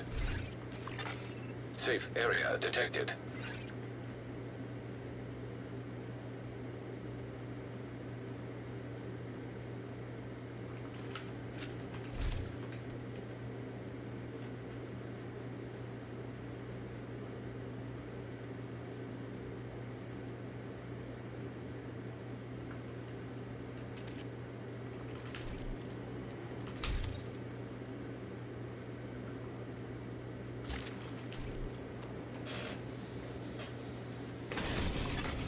Now entering an invaded dark zone.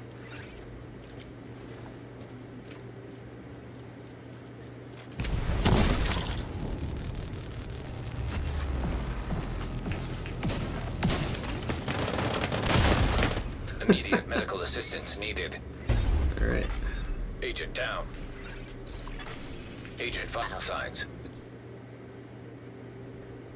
0. Safe area entered.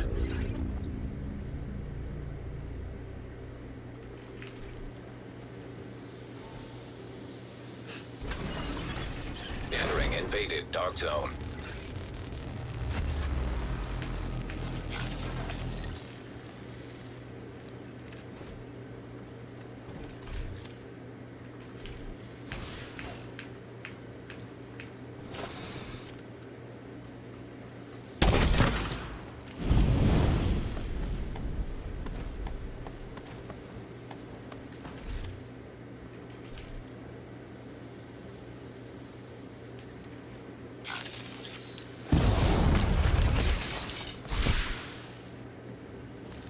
Oh, smart cover. Nice.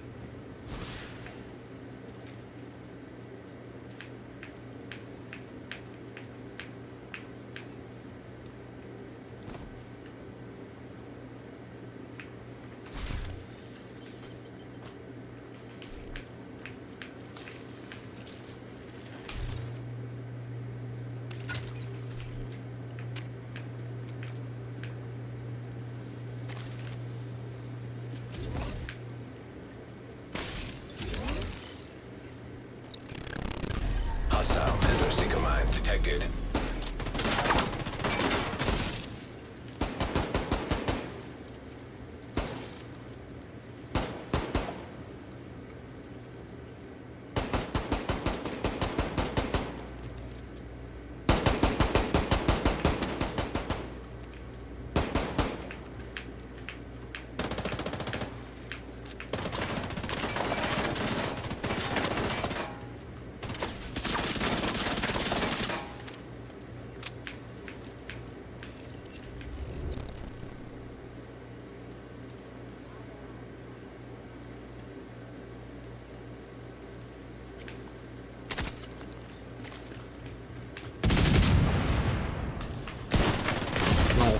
Serious trauma detected.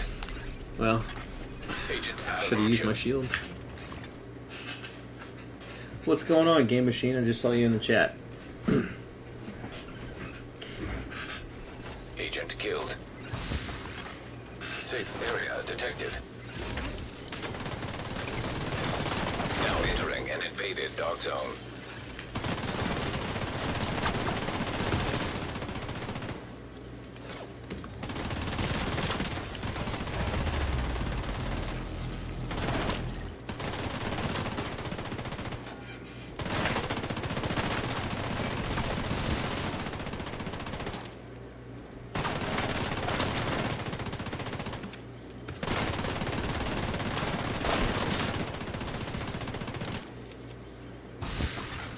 Dog zone drop expired.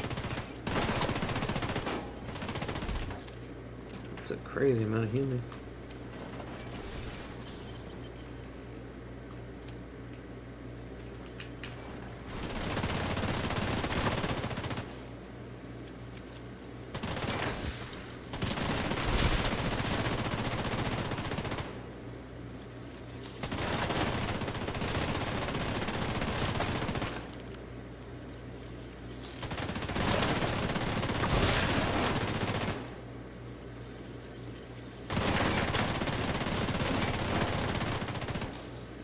That is crazy.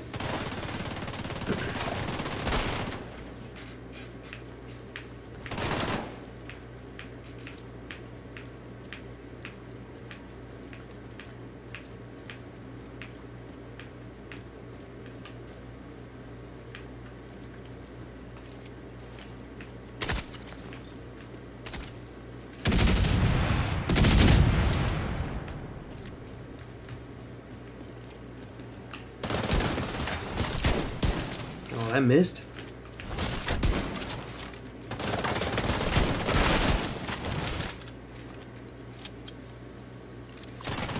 Rogue agent neutralized nearby.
Hostile defender drone detected.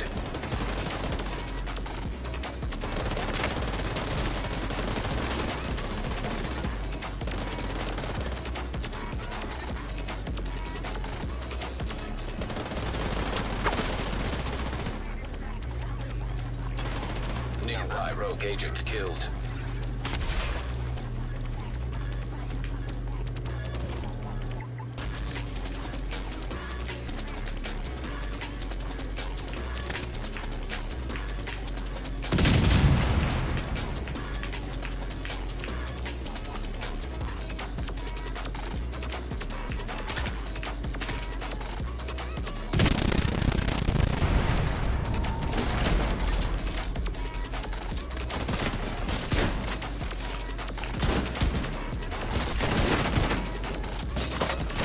Ah, good fight. Medical assistance needed. Agent down. Agent vital signs 0.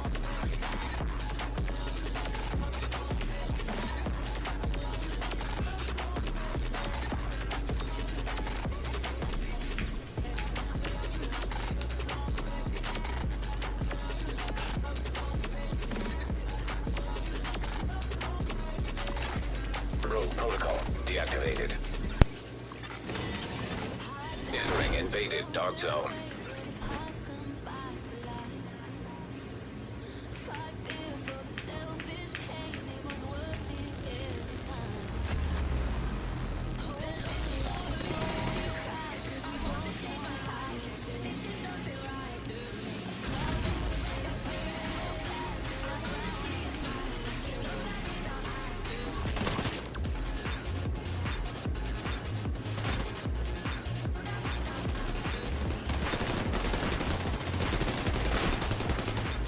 Oh shit.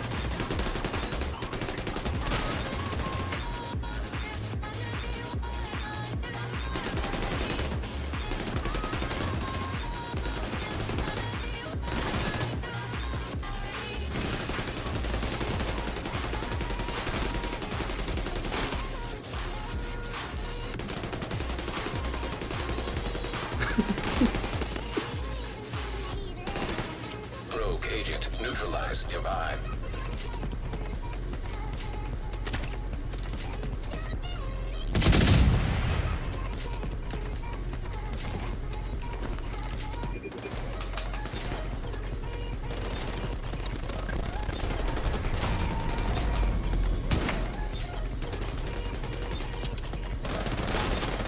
Damn!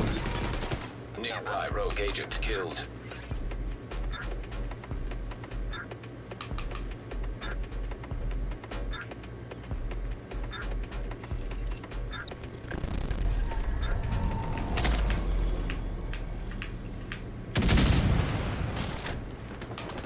Oh, it was too slow. Good shit. Agent incapacitated. God damn though. Agent vital signs 0.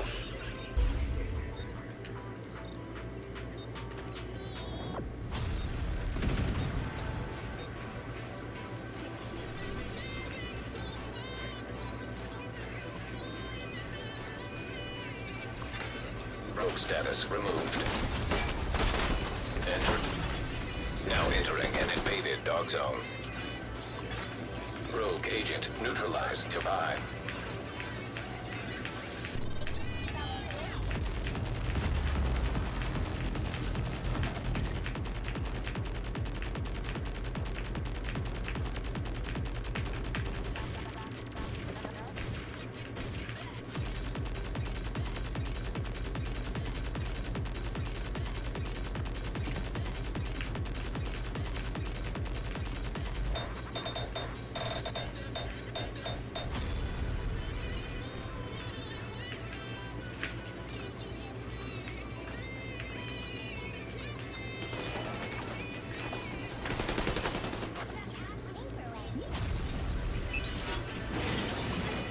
Exiting invaded dark zone.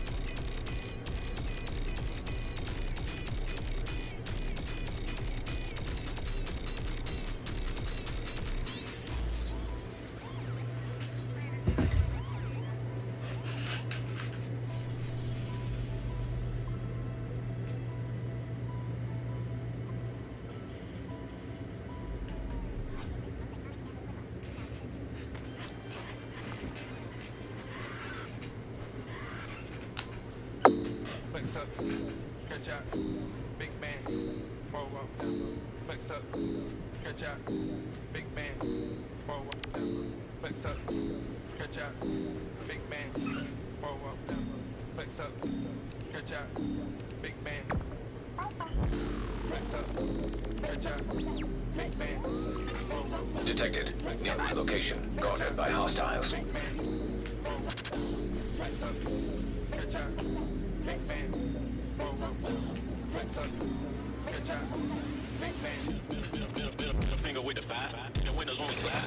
About a Draco. Round nigga with the slime. Put a nigga in his spine. Niggas fix the cut time.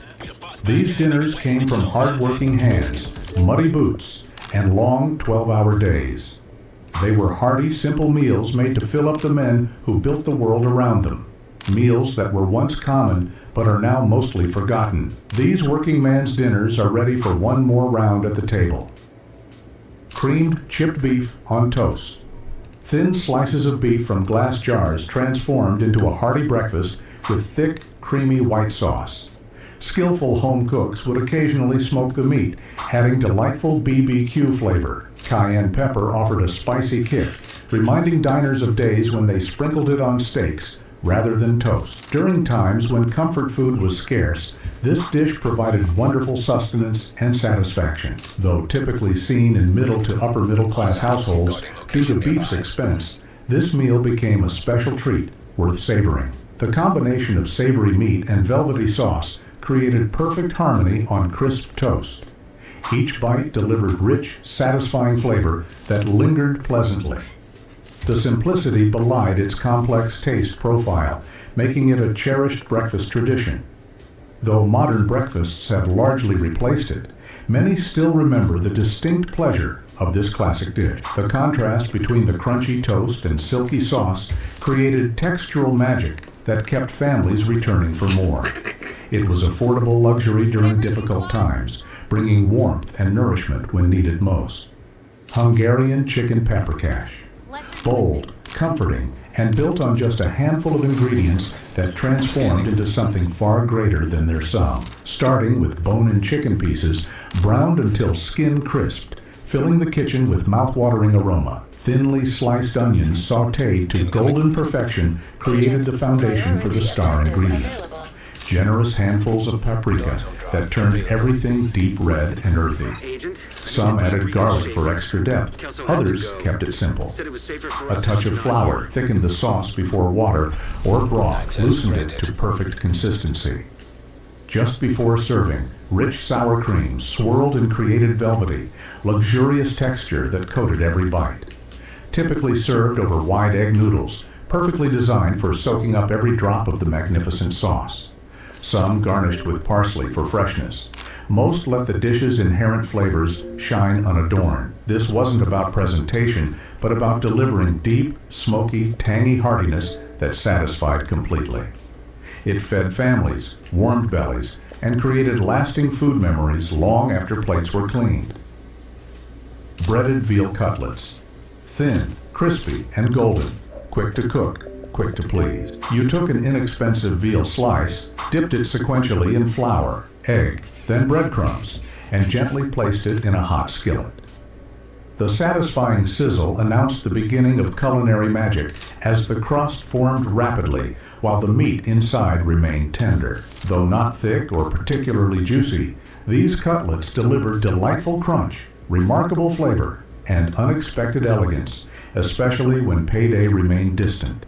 The breadcrumb coating absorbed seasonings beautifully, making each bite taste like dedicated effort, despite the quick preparation.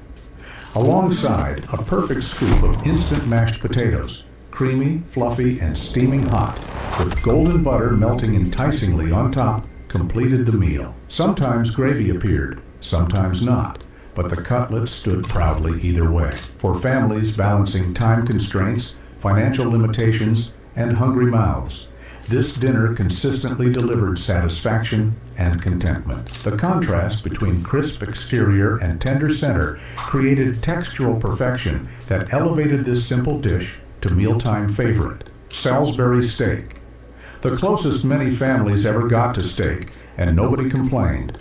Ground beef mixed with breadcrumbs, eggs, salt, pepper, and perhaps a dash of Worcestershire sauce for depth created the foundation.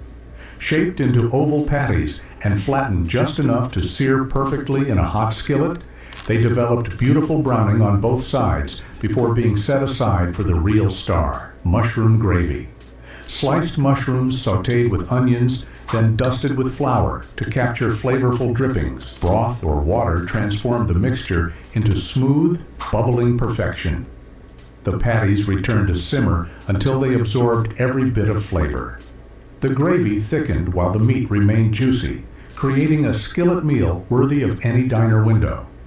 Frozen peas on the side added color and nutrition, while mashed potatoes, boxed or scratch-made, completed this satisfying plate. This wasn't pretentious steakhouse fare.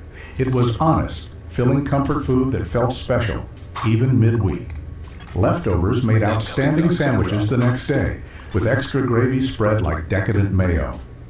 Smothered pork chops, not just dinner, these were an experience. Thick bone-in chops seared in a hot pan, sizzled until the fat crisped perfectly around the edges. Then came true culinary magic. A little flour, splash of broth or water, and carefully selected spices transformed those pan drippings into silky gravy that embraced every inch of meat. The chops returned to simmer gently until fork tender and completely saturated with flavor. This was decidedly white bread food. You captured every drop of that magnificent gravy with slices from the plastic bag loaf, sitting patiently on the counter. No one left the table hungry, and certainly no one left sauce behind on their plate. The meal delivered warmth, richness, and deep satisfaction to folks who needed dinner to provide genuine nourishment for body and spirit. The pork remained tender while developing complex flavors from the long, slow cook in savory gravy. Simple, yet profoundly delicious, these chops represented working-class cooking at its finest, unpretentious food that delivered maximum pleasure from minimal ingredients. Ham hocks and cabbage. The aroma wafted down the street, bubbling away in chipped enamel pots on back burners throughout the neighborhood. Using incredibly affordable ingredients, ham hocks and cabbage, this dish created something transcending its humble components. The meat slowly transformed, becoming buttery soft and falling effortlessly from the bone with gentle spoon pressure, while cabbage soaked up every drop of that smoky, flavorful broth. This represented end-of-day cooking. No fuss, no measuring cups, no cookbook consultation. Everything went into the pot for low, slow simmering until sundown brought dinner readiness. Families stretched it over several days, sometimes adding beans, sometimes just more water, yet it remained delicious and satisfying. Bread provided the perfect vehicle for capturing remaining broth. Without it, diners slurped directly from bowls, wasting nothing. This hearty meal filled stomachs, silenced hunger complaints, and provided essential warmth for facing cold mornings ahead. The combination of fatty, rich ham and tender cabbage created perfect balance in a one-pot wonder that represented working-class ingenuity and resourcefulness. Stuffed bell peppers. This clever creation turned 1 pound of ground beef into a meal serving 5 or 6 hungry diners. The mathematical brilliance lay in strategic filling. Rice provided substantial stretch, while peppers served as edible, nutritious containers. Browned beef folded with rice, perhaps enhanced with tomato paste or dried herbs, packed neatly into peppers like tidy flavor suitcases. Into the oven they went, bubbling in whatever sauce could be assembled from pantry items, sometimes tomato-based, sometimes broth, sometimes just water with seasonings. Every bite delivered meat, starch, and vegetables simultaneously, no side dishes required. For budget-conscious families, this represented more than dinner. It embodied strategic meal planning. It transformed leftovers without appearing leftover-like and scaled easily for additional mouths. Adaptability reigned supreme. Some added breadcrumbs or cheese if available. Others incorporated leftover vegetables to extend the filling. Most importantly, it satisfied completely, tasted homemade, and created something substantial from minimal ingredients. Budget brilliance in baking dishes, hot, hearty, and proudly humble. Browned neck bones with rice. Never first choice, but often smartest, affordable, flavorful, and sold in quantity, pork neck bones formed foundations for countless home-cooked meals, filling plates and satisfying hungry families. Initially browned in hot oil until fat crisped and enticing aromas filled kitchens. Chopped onions joined next, sizzling in flavorful drippings, capturing every browned bit from the pan. Water or broth followed, deglazing and creating simmering liquid for low, slow cooking. Gradually, meat softened and separated from bones, while liquid reduced into silky, savory gravy. Some cooks incorporated flour or cornstarch for body. Others preferred natural reduction. The resulting gravy alone justified patience. Poured over fluffy rice, it transformed simple ingredients into memorable meals. Accompanied by biscuits, greens, or plain white bread, dinner reached completion. This dish embodied resourceful cooking, transforming overlooked cuts into satisfying, nutritious meals through patience and technique. The contrast between the rich, gelatinous meat and the fluffy rice created perfect textural balance, while the deeply flavored gravy unified all elements. This represented working-class cooking at its most ingenious, finding value and flavor in cuts others overlooked. Mock chicken leg, the ultimate culinary illusion, pork or veal cubes skewered, breaded, and cooked to resemble chicken drumsticks without containing actual poultry. Born in butcher shops where pork cost less than chicken, this creative presentation elevated affordable protein, meat stacked densely on wooden skewers, dipped in beaten egg, rolled in breadcrumbs or crushed crackers, then pan-fried or oven-baked until golden and crisp. Some cooks seared first before finishing, covered in ovens to maximize moisture retention. The result? Juicy meat surrounded by crunchy coating that made diners forget they weren't eating genuine chicken. Kid-friendly, lunch-appropriate, and fancy enough to feel special despite budget-friendly cost. Typically served alongside mashed potatoes, gravy, green beans, or simple white bread, these mock drumsticks satisfied practical needs while providing mealtime enjoyment. Families smiled seeing them appear, appreciating both the clever concept and delicious execution. The contrast between the crispy exterior and tender interior created textural magic that elevated this humble dish to something special. This represented working-class culinary creativity at its finest, transforming affordable ingredients into something that felt like a treat. Cold meatloaf sandwiches. The working-class bento box, requiring no heating, no hassle, just grab and go. These sandwiches represented second-day culinary victory, giving yesterday's dinner another opportunity for greatness. The simple formula, cold meatloaf slab, yellow mustard squeeze, and 2 pieces of soft white bread, delivered all the comfort of a warm meal without requiring a stove. Perfectly portable for job sites, kitchen tables, or lunch pails. Children adored them, adults relied on them, and nobody complained because they consistently satisfied. The refrigerated meat's fat firmed pleasingly, seasonings settled and intensified overnight, while mustard provided sharp counterpoint to the rich loaf. Some enthusiasts added pickles for brightness, others swore by onion slices for pungent crunch. But the fundamental components remained consistent, humble, dependable, somehow always tastier the following day. The sandwich represented pragmatic creativity, transforming leftovers into something equally desirable as the original meal. The contrast between room temperature bread and cool, dense meatloaf created textural interest that elevated this simple sandwich to lunchtime favorite that workers anticipated eagerly.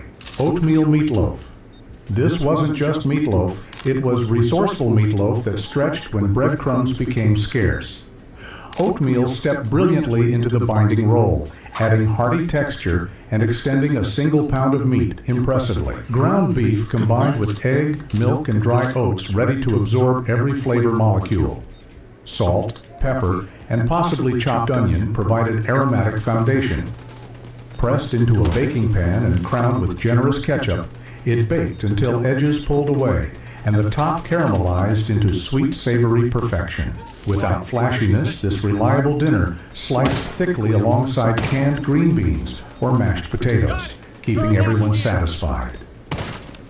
No gravy necessary, though nobody refused when offered. The oats created distinctive texture while soaking up meat juices, resulting in a loaf that held together beautifully for perfect slicing.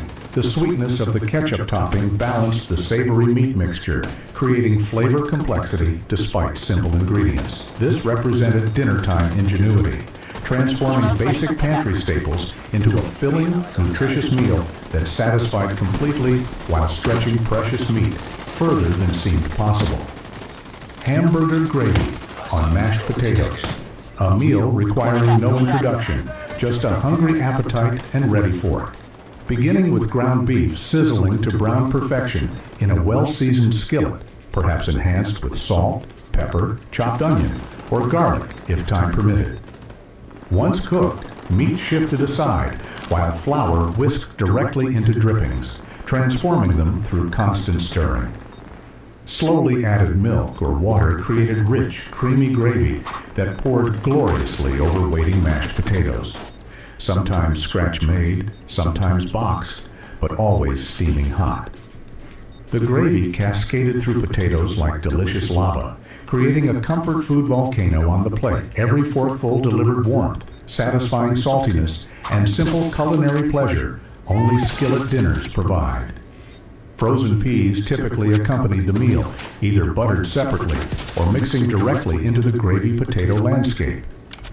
The entire dinner came together in 20 efficient minutes, making it working families' reliable solution to weeknight hunger. No pretension, just honest food that filled bellies and provided necessary calories for hard-working bodies. The contrast between fluffy potatoes and savory meat gravy created the perfect comfort food combination.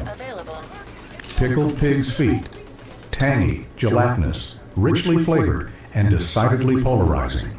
You either loved them or avoided them entirely. These preserved delicacies challenged diners while rewarding adventurous eaters with unique gustatory experiences. Typically beginning their journey in clear jars displayed on dusty bar corners or neighbors' kitchen shelves, the feet soaked in vinegar, garlic, and spices for days or weeks before serving. Once plated, they often appeared alongside simple boiled potatoes, providing perfect bland counterpoint to their assertive flavor profile. Without pretending to be elegant cuisine, they represented authentic working-class fare, collagen-rich, protein-packed, and carrying distinctive pride, unconcerned with external judgment. Boiled potatoes mellowed vinegar's sharpness, creating surprisingly harmonious combination. Not universally embraced, many diners preferred maintaining distance, opting for more conventional fare. Contrast between the rich, fatty texture and the sharp pickling flavors created unique eating experiences unlike anything else in working-class cuisine. The dish represented preservation techniques that allowed working families to utilize every part of precious animals, transforming potential waste into nutritious, long-lasting food through acidity and flavor. Chicken livers with peppers and onions. You recognize this dish cooking instantly from the distinctive sizzle. Chicken livers meeting diced onions and colorful bell peppers in hot skillets. This creation delivered impressive flavor while remaining budget-friendly. Livers packed iron, protein, and rich taste despite their modest cost, since most shoppers overlooked them. Rice stretched the meal, while onions and peppers contributed textural contrast and pleasant sweetness. The entire dish came together in under 30 minutes, using just one burner and a single skillet, minimalist cooking at its finest. Some cooks added garlic or hot sauce for bold variation. Every bite offered richness without heaviness, savory depth without overwhelming intensity. The meal satisfied completely and typically left enough for next day lunch. This represented resourceful cooking that maximized minimal ingredients, critical for families living paycheck to paycheck. The combination of creamy livers with sweet peppers and pungent onions created balanced flavor profiles that belied the dish's humble origins. The varying textures, tender livers, slightly crisp vegetables, and fluffy rice made each forkful interesting and satisfying. Stone soup. Stone soup is more than just a recipe. It's a tale of ingenuity during America's toughest times. This dish transformed from a folktale into a real survival strategy during the Great Depression. When families watched their savings vanish overnight, they learned that a simple pot of water could be turned into a feast. It wasn't about the stone itself, but about the creativity of turning seemingly worthless scraps into something extraordinary. Starting with just water and vegetable scraps, Depression-era cooks would slowly simmer onions, carrots, and potato peels until each ingredient released its secret flavor. A few onion peels for depth, some potato skins for heartiness, and perhaps a stray meat bone if luck was on their side. All were welcome to create a broth that fed entire neighborhoods. Today, when the average family wastes around $1,500 on discarded food each year, Stone Soup teaches us the value of patience and resourcefulness. A modern pot of soup may cost around $3.50 to prepare and can feed 8 people, making it less than 50 cents per serving. Back then, just 15 cents could feed a family for a day. Modern home cooks using this method have reported saving up to $125 a month by reusing kitchen scraps, proving that every little bit can become liquid gold. In every bubble of simmering broth, there's a story, a reminder that in the darkest times, a simple idea can spark hope and unity around a shared meal. The legend of Stone Soup lives on as a testament to human resilience, where every stone has a purpose and every scrap tells a story. Country Captain. Country Captain was a dish that emerged straight from the American South in the 1970s, specifically from Savannah and Charleston. It didn't remain confined to its hometowns, as this curry was destined to sweep the entire South and the nation by storm. In an era when subcontinental food concepts were not yet an everyday fact of life, although we did have shawarmas, delis, and the occasional experimental dish, it marked a turning point. This tomato-based curry sauce proved that making a curry need not be an arduous endeavor, but could instead be an incredibly tasty dinner. The advent of canned tomatoes, a forgotten food from yesteryear, really helped here. All one needed were warm spices, onions, bell peppers, and a dash of curry powder, with the canned tomatoes stealing the show. Country Captain isn't just a meal remembered by families facing hard times, it was also a staple in military mess halls. Though now overtaken by countless modern curries, no one can forget the days when Country Captain was a name that brought joy in the good old days. Boiled salt pork and beans. Now, beans just happen to be man's best friend when the going gets rough. You have so many different kinds of them, and you can have twice as many different kinds of food with them. Stews, soups, or something as economical as this boiled salt pork and beans.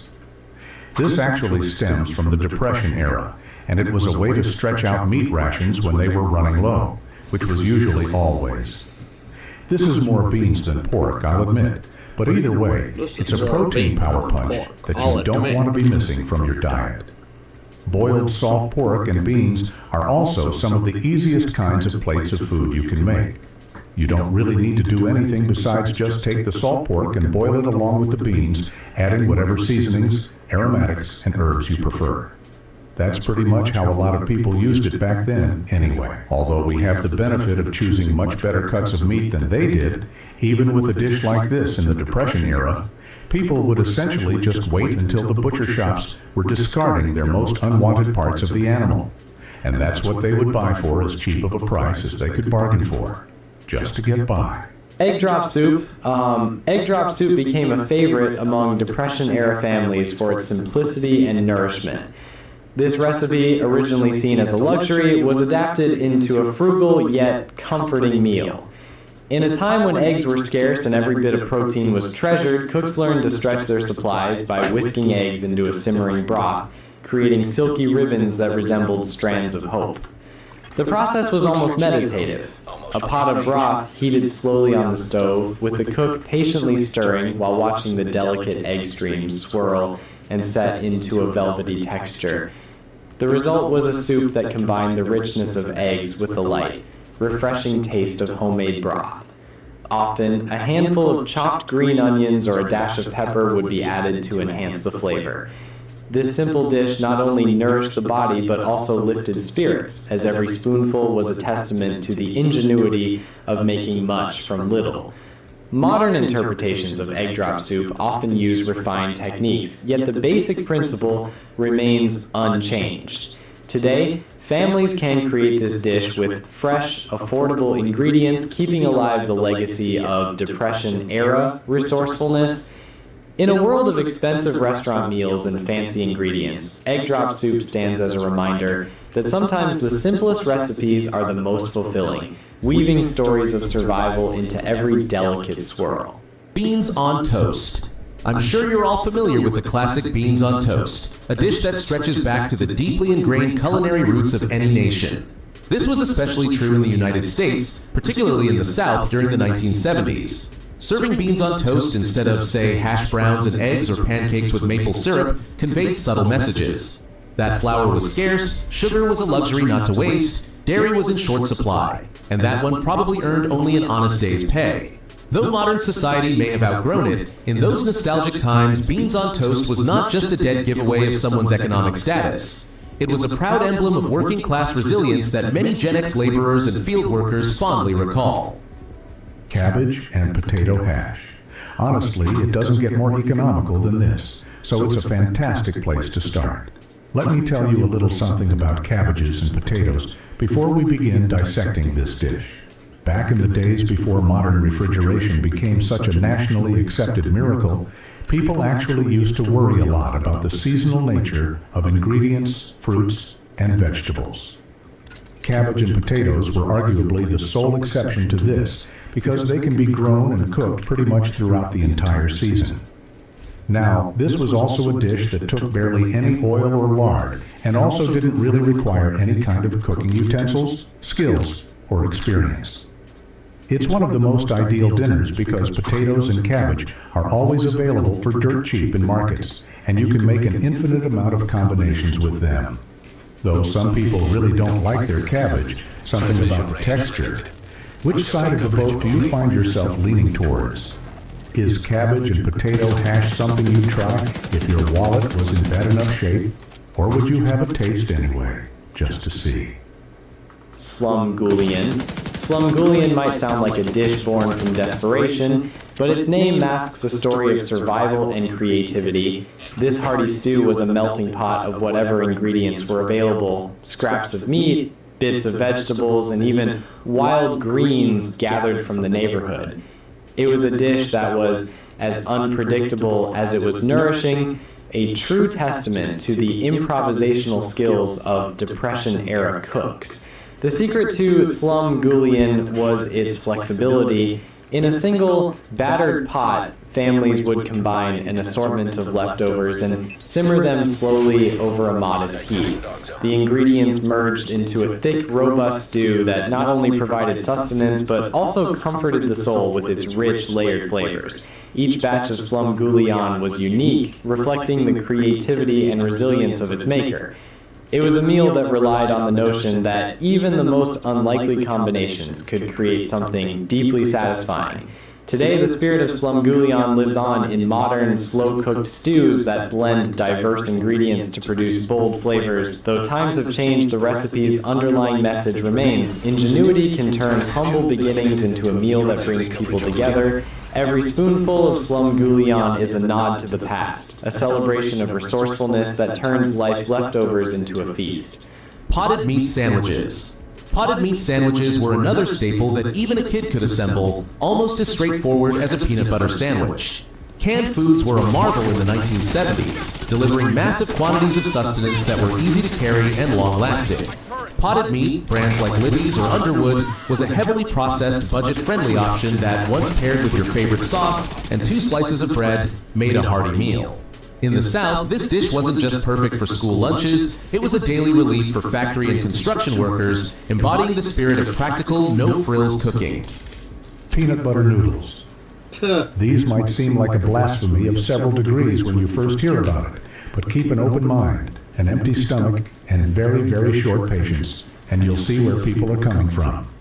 Peanut butter noodles were essentially the go-to for most people when they were really trying to stretch things out, and they wouldn't be out in grocery stores buying packets of egg noodles or spaghetti. They would be making it at home using wheat and flour or whatever substitutes they could find. It was actually a very admirable trait back then, People were really against buying anything that could be made at home. But just noodles don't really do the trick at all, do they? It doesn't help ease that hunger. I mean, it might fill you up, but there's also the psychological aspect of eating, right? You want to feel fulfilled after a meal, and when you don't, it's pretty natural for people to keep eating. When that wasn't an option, meals like this became godsends because they were simple ways of adding flavor, any kind of flavor, to dishes that were otherwise so bland, boring, and dry on their own, but had to be eaten